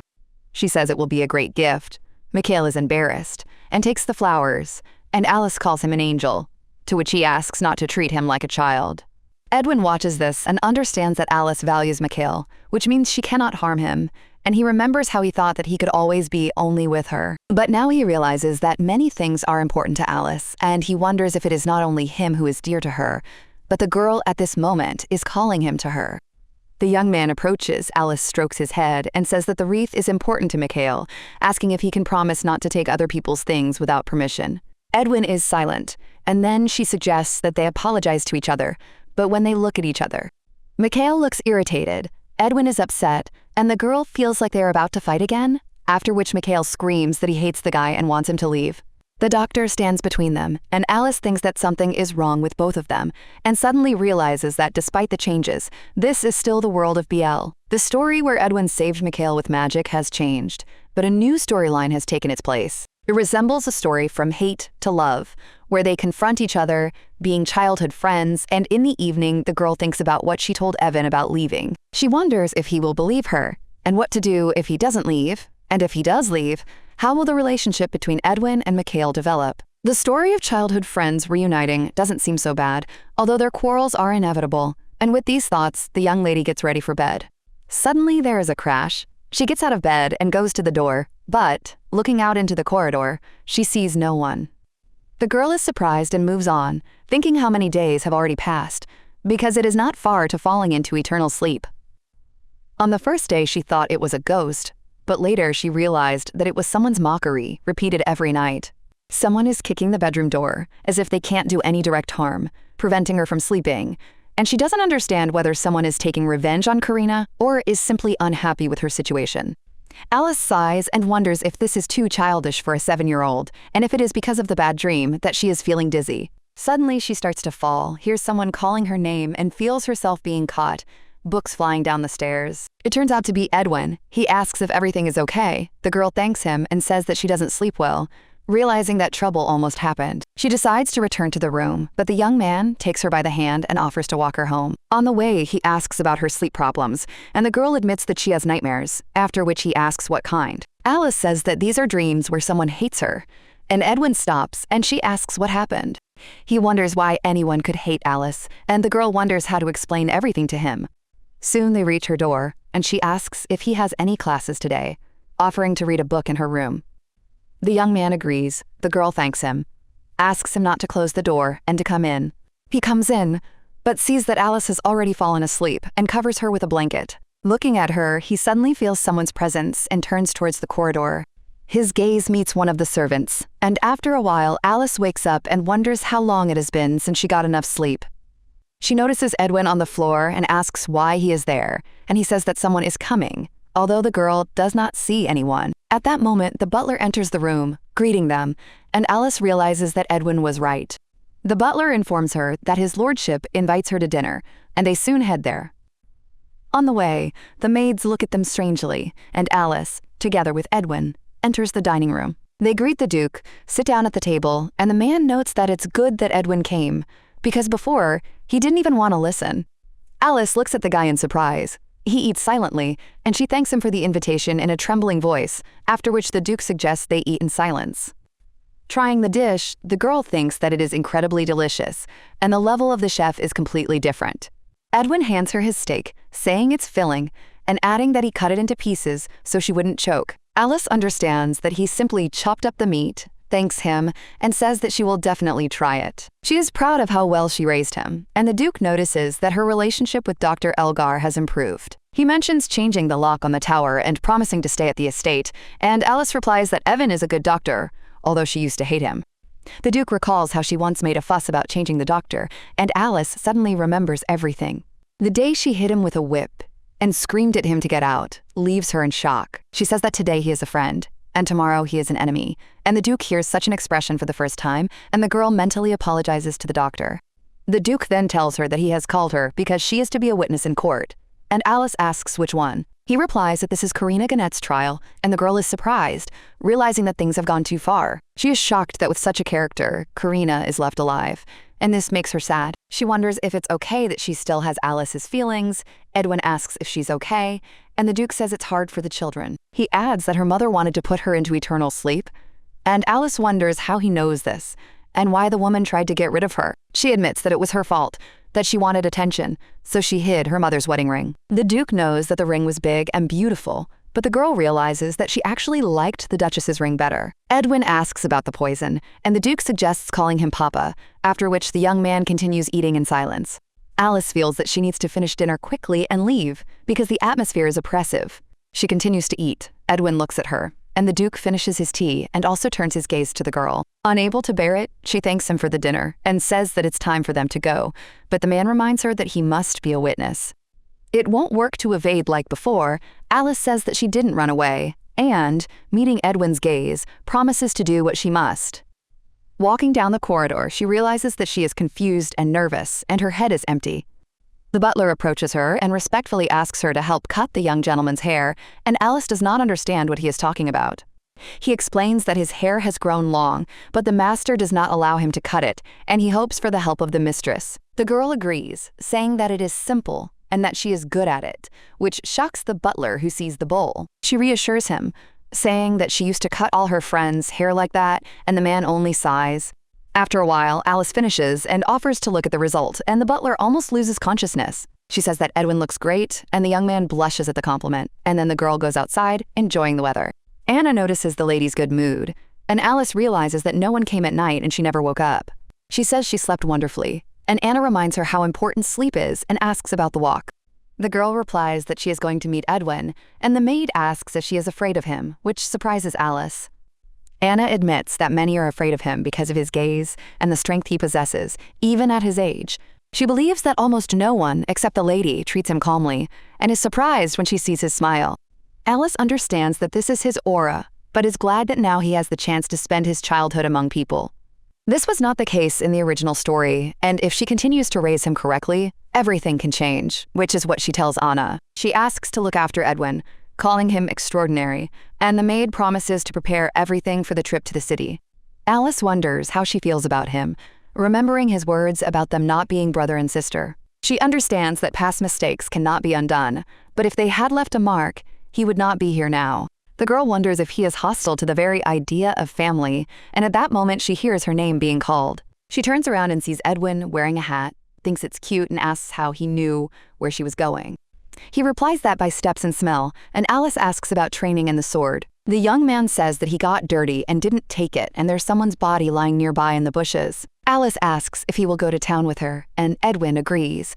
He looks back at the bushes, but the girl asks if he is interested in the destination, and he replies that it is wherever Alice wants. She smiles and asks if he remembers this place, and soon they are running into Mikhail's bakery. Mikhail greets Alice joyfully, but when he sees Edwin, he gets angry, and the girl reminds him that good children say hello. Mikhail shouts at the guy to leave him alone, hits him on the hat, it falls, and seeing his hairdo, he starts laughing.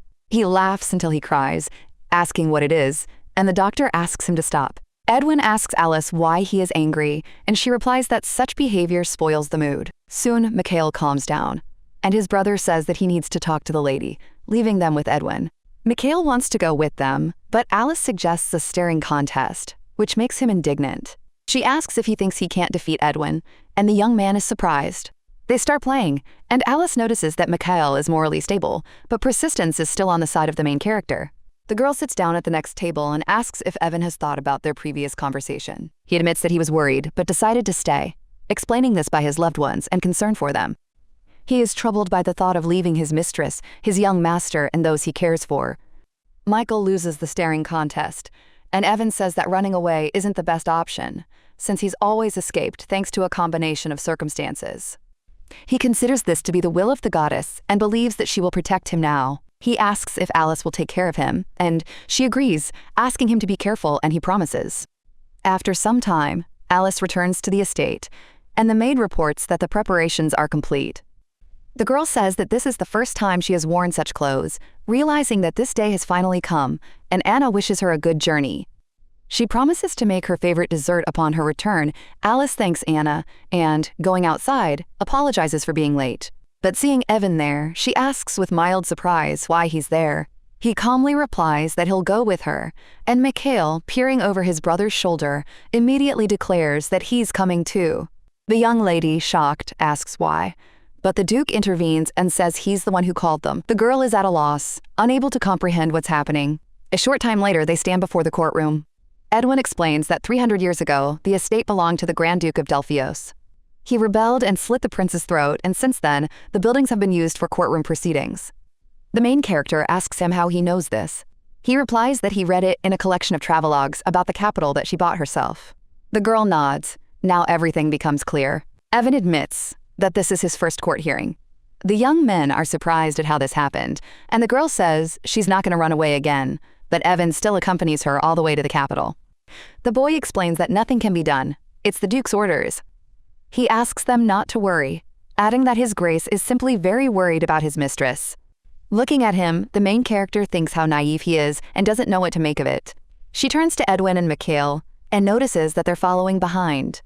Watching the boys' carefree behavior, the girl suddenly feels a weight on her shoulders. Then they enter the courtroom. The protagonist realizes that there's not a single nobleman in high society who hasn't heard about what happened, and everyone knows her by sight. She realizes that just a few minutes ago, she was in a good mood. The aristocrats whisper among themselves, discussing that the child is Duke Esteban's son.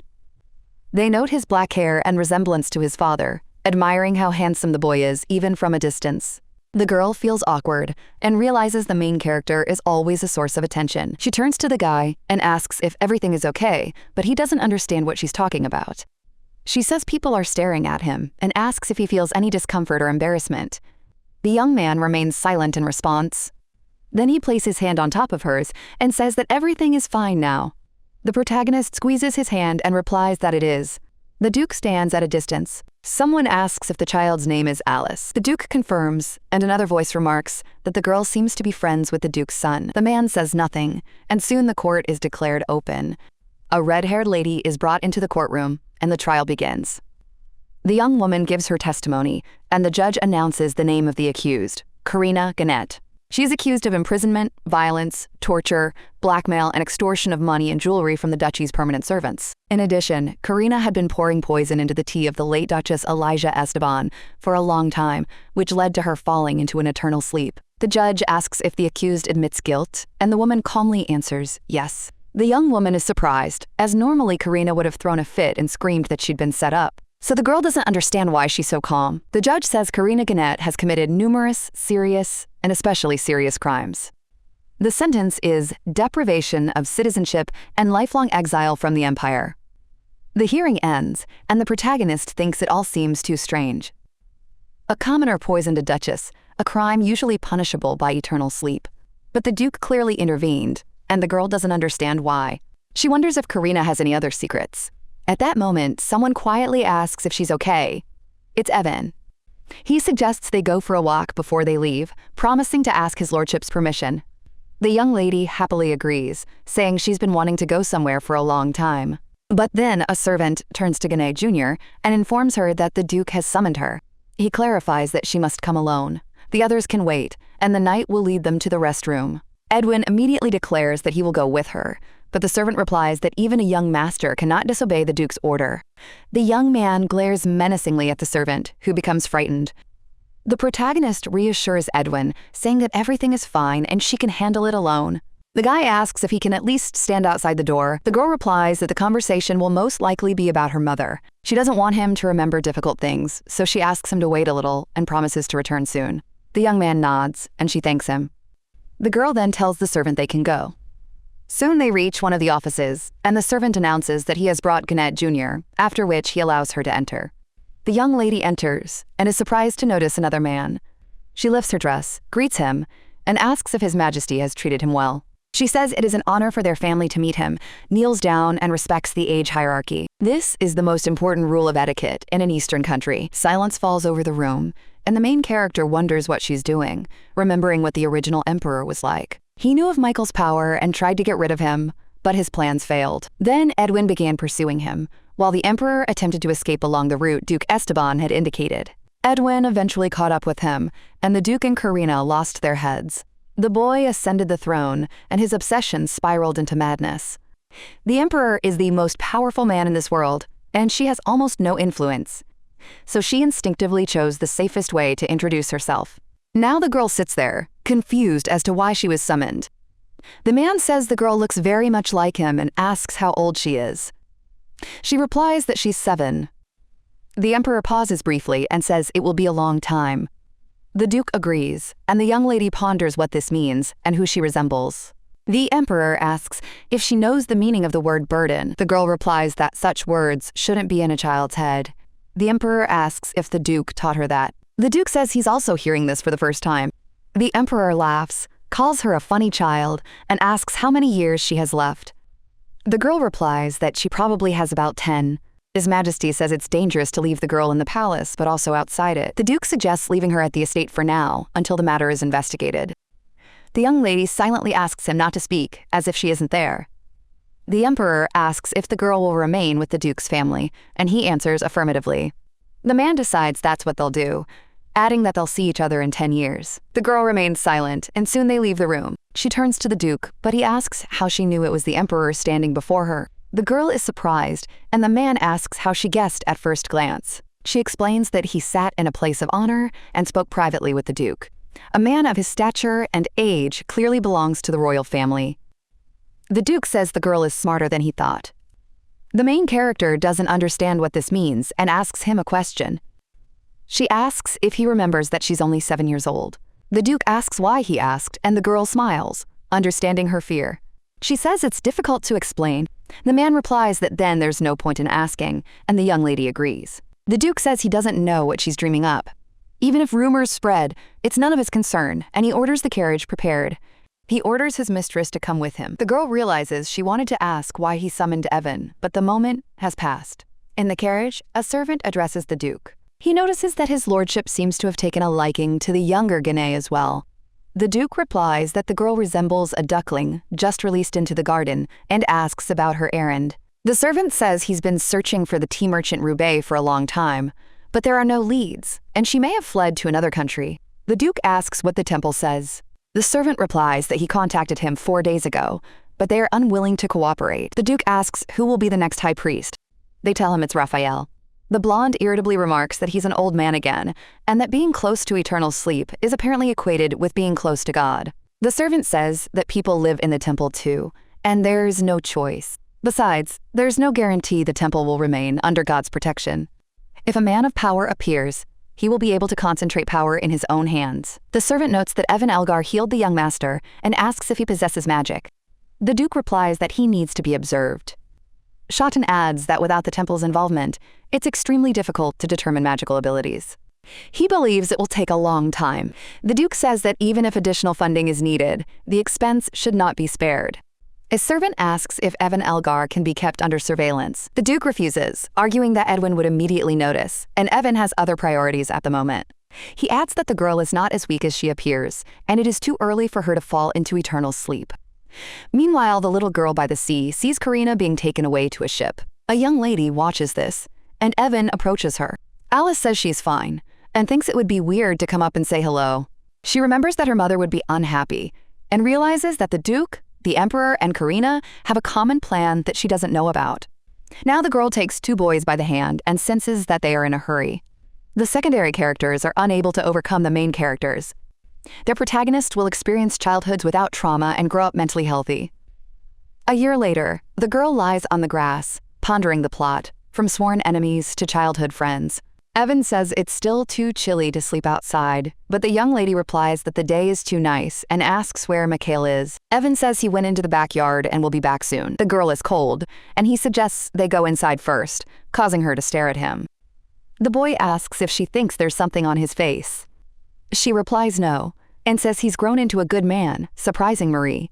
The young lady understands that another winter has passed since that difficult one, and the war between the 2 empires is heating up on the southern front. Evan still works as the Duke's family doctor.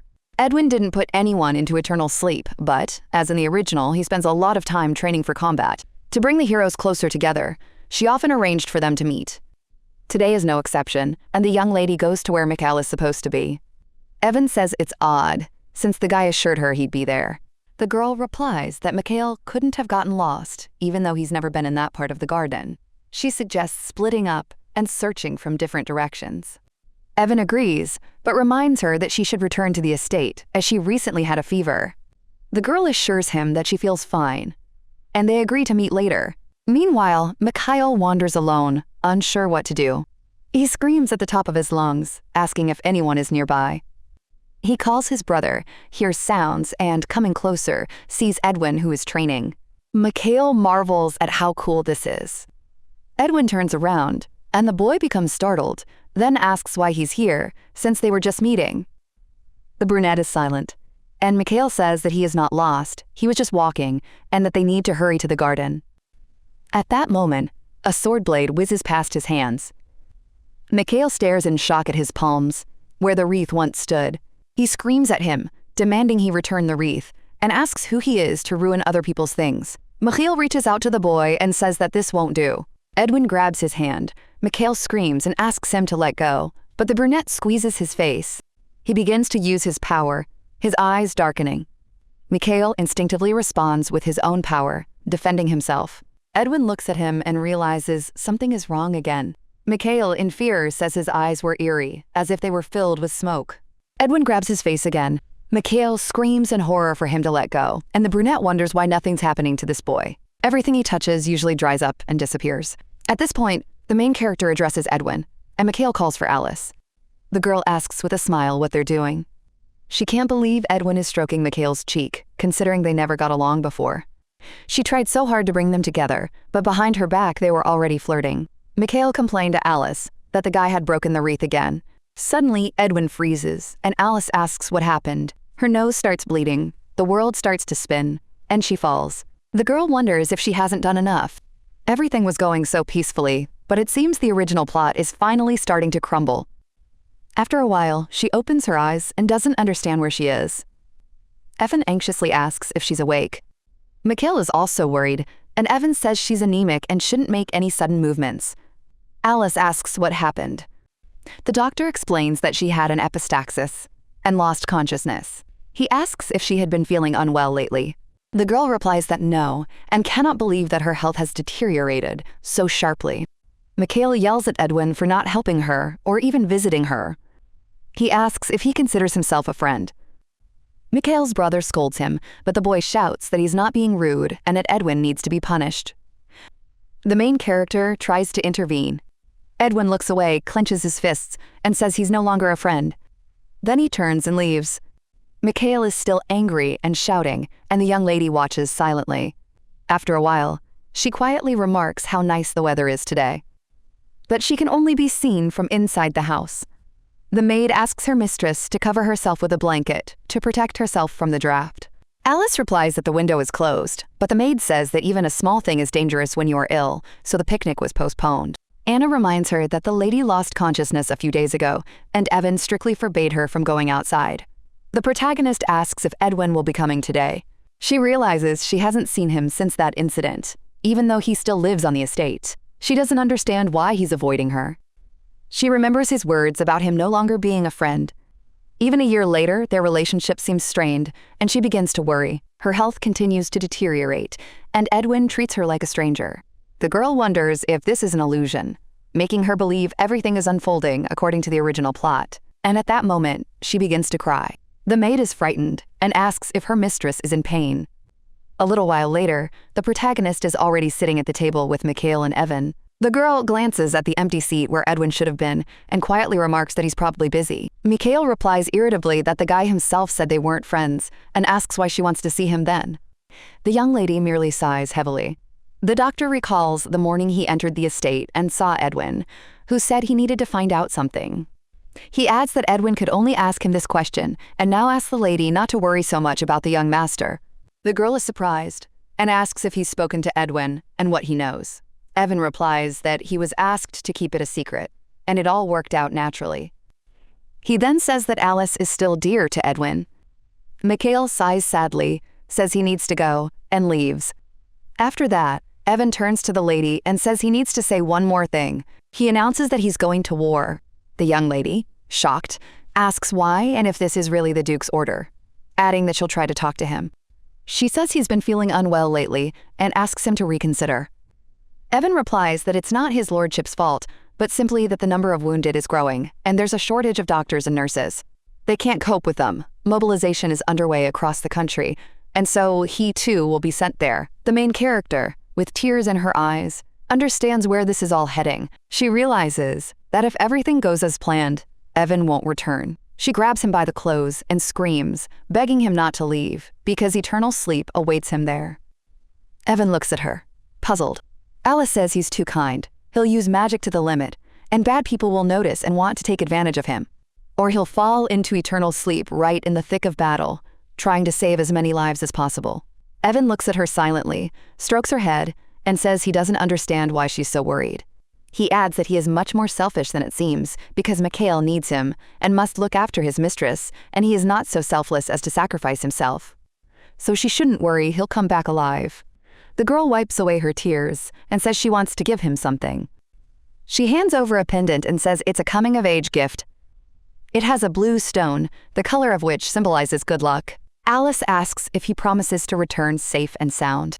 Evan stands up from his seat. He embraces her and promises. Meanwhile, in Esteban's capital, the Duke steps out of his carriage. A servant greets him, and the man asks if something is wrong.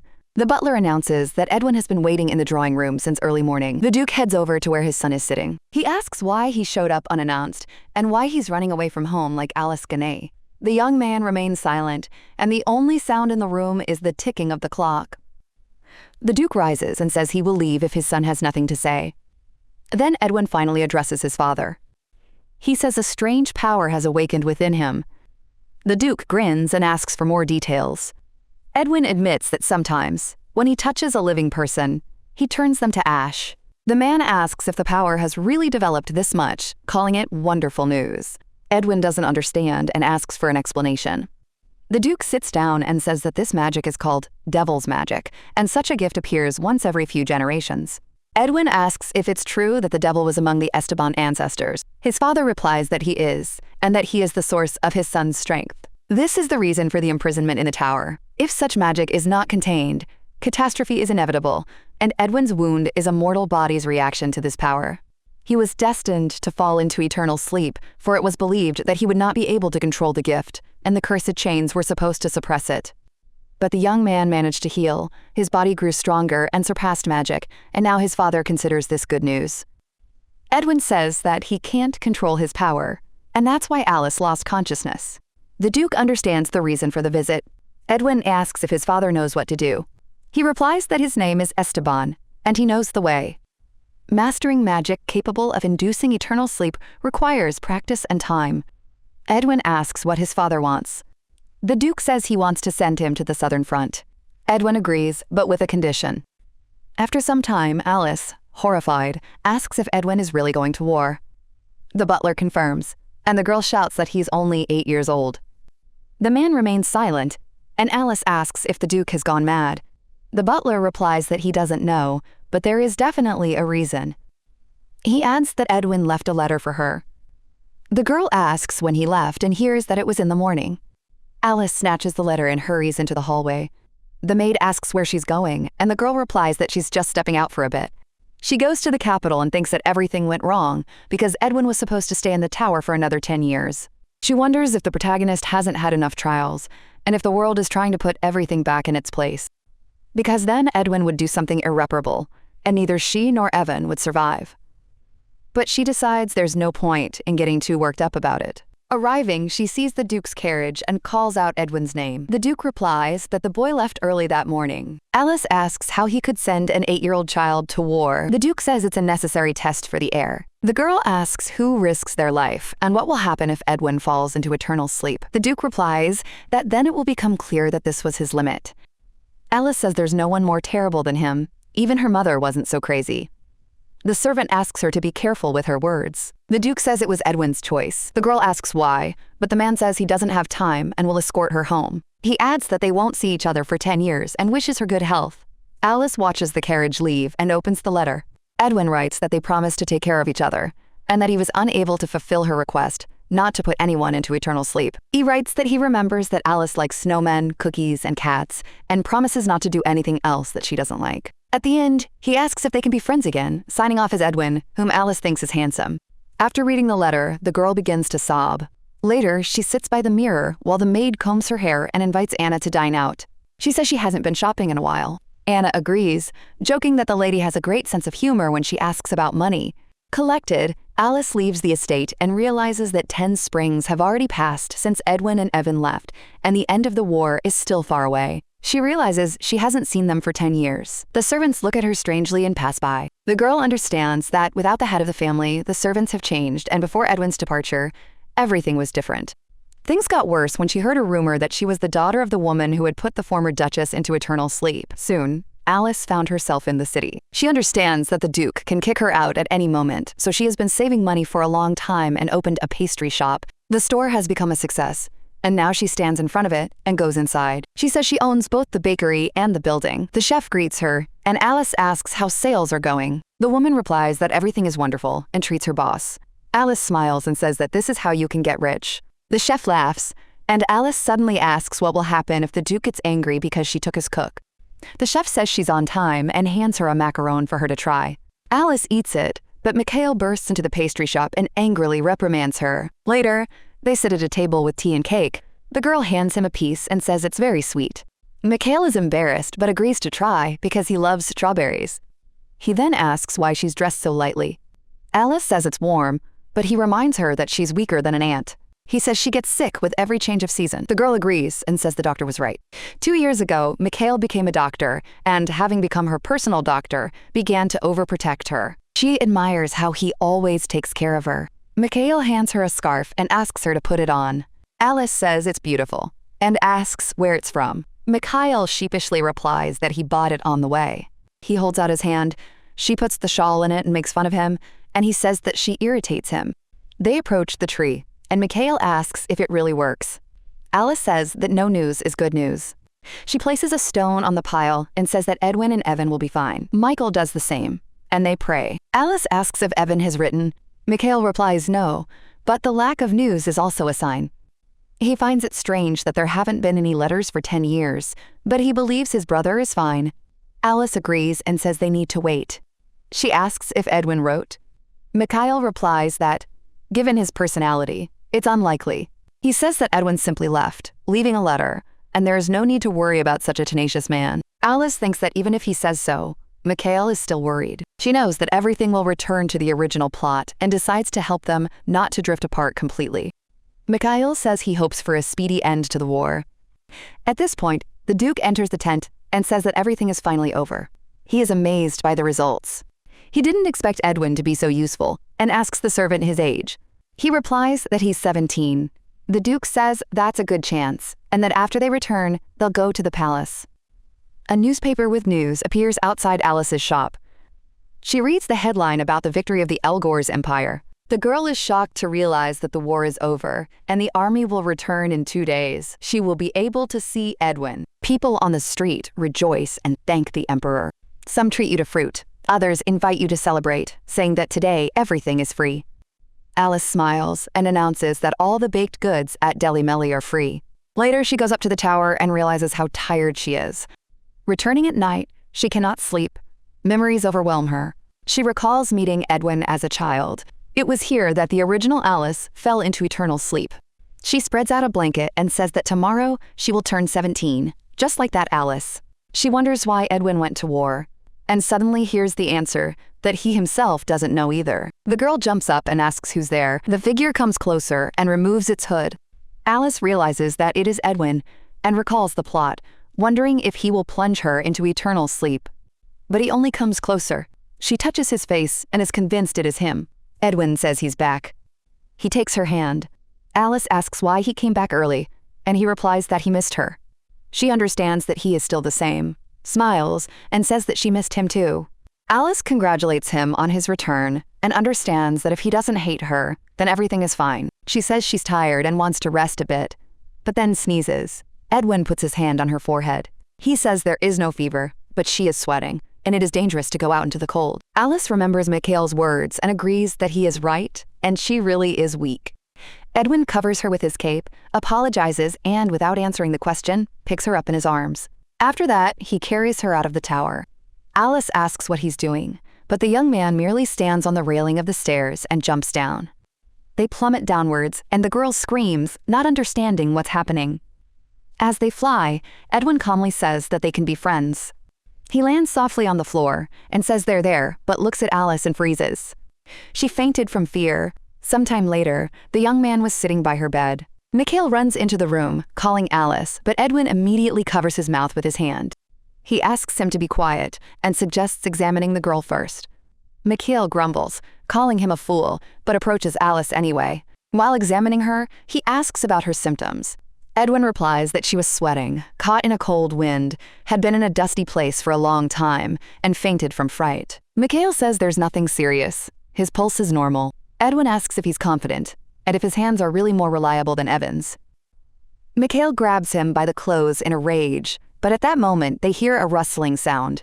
Turning around, they see that Alice has already woken up. She looks at them with a guilty look and apologizes for disturbing them. She even suggests continuing, which leaves the boys perplexed. Alice sits down on the sofa. Edwin asks if she's okay. She replies that she is, and suggests that Mikhail ask Edwin a question. Mikhail asks if he knows where Evan is. Edwin replies no, and Mikhail doesn't understand how he became a commander, or whether his brother is still alive. Edwin says he last saw Evan 9 years ago. He saved him when Edwin was on the verge of falling into eternal sleep, and then was sent to the Holy See and disappeared. Alice is shocked to realize that, according to the original, Evan should have disappeared later, meaning he most likely survived. She thinks that Evan might have been caught using magic on the Holy See's lands. Alice decides to send a letter there later and tells Mikhail not to worry, because everything will be fine with his brother. Mikhail agrees, and Edwin, noticing how Alice is holding Mikhail's hand, takes her other hand. The girl is surprised, and then calls Edwin to her and hugs him, thanking him for returning. She invites Mikhail to join in and hug everyone together. Mikhail refuses, calling Edwin a bad guy. The next morning, Alice wakes up and realizes it's already noon. She slept well, having been with them both for the first time in a long time. There's a knock at the door, and she thinks it's Anna. Alice opens the door and asks about Edwin, but he is standing in front of her. She's surprised, and Edwin says he was waiting for her to wake up because he can't skip meals. Alice thanks him and invites him to eat together. Edwin repeats the word together, and Alice asks if something bothers him. He touches her hair. He says they are beautiful, and Alice remembers how Mikhail called them like a tail. Edwin says he'll remember every curl. Alice jokes, telling him not to waste his memory, noticing how shiny it is. Mikhail approaches them and asks why they are standing in the doorway. Alice invites him to have a bite to eat. Mikhail denies it but then asks, embarrassed, why she looks like that. Alice says that this is her room and she will wash herself now, although she notes that she already washed herself before going to bed. Edwin notices that her eyelashes are stuck together and carefully separates them. Alice thanks him, becomes embarrassed, and immediately pushes both of them out the door. She tells me to wait while she changes and slams the door. The boys exchange glances, as if suggesting that each other leave. Later, Alice finds herself in her bakery. The maid is surprised to learn that Edwin has already returned. Alice says he arrived before the others. She adds that he is bored with camp life and reminds him to put out the egg tart. The maid's face darkens and she says that the grown-up Edwin has become frightening. Alice replies that he's only gotten better looking. A customer enters the bakery and orders tiramisu. The voice sounds familiar, and Alice turns to see the Duke, almost screaming. He asks for silence. He eats dessert and says that the taste is too good for such a humble place. Alice jokes about a share of the profits. Then she remarks that the Duke was supposed to lead the soldiers' procession. She asks why he is here, and not under the applause of the people. The Duke says he didn't want to attract attention. Alice thinks that's strange. The Duke reveals her full date of birth and zodiac sign. Alice is surprised, but pretends that nothing special happens and invites him to continue. The Duke says there's a banquet in 2 weeks and she must come. Alice is surprised by the lack of an invitation. He replies that he will formally introduce her to society. Later, Alice finds herself at a familiar house. She knocks, but no one opens, and this seems strange to her. She loudly calls Mikhail, offendedly demanding that he come out. Mikhail answers from inside and asks why she doesn't break down the door. Alice smells it and realizes he's been drinking. He asks why she came. Alice says she was worried and didn't expect to see him with a hangover. Mikhail confirms this, and Alice hands him the suitcase and asks for forgiveness. She goes inside despite his objections. Everything in the house remained the same as it had been 10 years ago when Evan left. Mikhail silently closes the door. Alice asks if it's hard for him to be alone. He replies that he has no more important concerns than her health. He sits down on the sofa and continues the conversation. Michael says he looks stupid by constantly sending letters to the Holy See without a response. He doesn't know if Evan will come back. Alice says it's not stupid, but the opposite. Mikhail asks what she brought. Alice replies that she'll show you now. She brings a cake. They eat, and Alice asks for opinions on the new menu. Mikhail says it's delicious. Then he asks her directly why she came. Alice says she has a request. She invites him to go with her to a palace banquet. Mikhail is surprised. Alice explains that the Duke is going to introduce her to society. He wants to make her an official member of the family. Mikhail is silent, then asks what she thinks and whether she agrees to join the Esteban family. Alice says she doesn't know. Mikhail asks if Edwin knows about it. She replies that he didn't say anything. Alice remembers Edwin saying that they were not brother and sister. She thinks about what to do if he hates her, because it is not easy for her to accept this either. Mikhail says that he agrees to go with her. Alice smiles and thanks him, but remembers a scene from the novel. At the time, the aristocrats whispered, calling it unheard of. They were discussing how 2 men came to the banquet as a couple. Alice asks if Mikhail wanted to go with Edwin, but he is shocked. At this time, the knight reports to Edwin about the banquet and Alice's participation. Edwin asks what good this will do, but the knight is at a loss. Edwin orders everything to be found out, and the knight bows. Alice lies down on the bed and notices a silhouette on the sofa. She gets scared, thinking about a new way to intimidate. Looking closer, she realizes it is Edwin. She breathes a sigh of relief, but doesn't understand why he's sleeping here. In the original, he invited Mikhail to the banquet later, and the plot clearly changed. Alice thinks that he has grown up and should no longer sleep on the floor. She runs her hand through his hair, and he opens his eyes. Edwin grabs her hand and presses it to his face. Alice understands that he is not fully awake yet. He says he heard about the banquet. Alice asks if he knows the details. Edwin offers to accompany her if she doesn't have a date. Alice wonders if he knows about the performance and says that she has already decided. She says she's going with Mikhail. Edwin looks at her coldly. He asks again, and she repeats. Edwin says she will attract too much attention and suggests taking Anna. Alice remembers the original plot and realizes that everything is different. She says that you can't go with a partner of the same sex. Edwin declares that he will go with them. Alice is surprised. He says he's scared and rests his head on her shoulder. He admits that after life in the tower and the war, the thing he fears most is the light. He says people will stare at him at the reception. He feels awkward going there and holding a stranger's hand. So he asks Alice not to refuse him. The young lady, seeing his confusion, is a little taken aback herself. She agrees and says that the three of them can enter. The young man gratefully accepts her decision.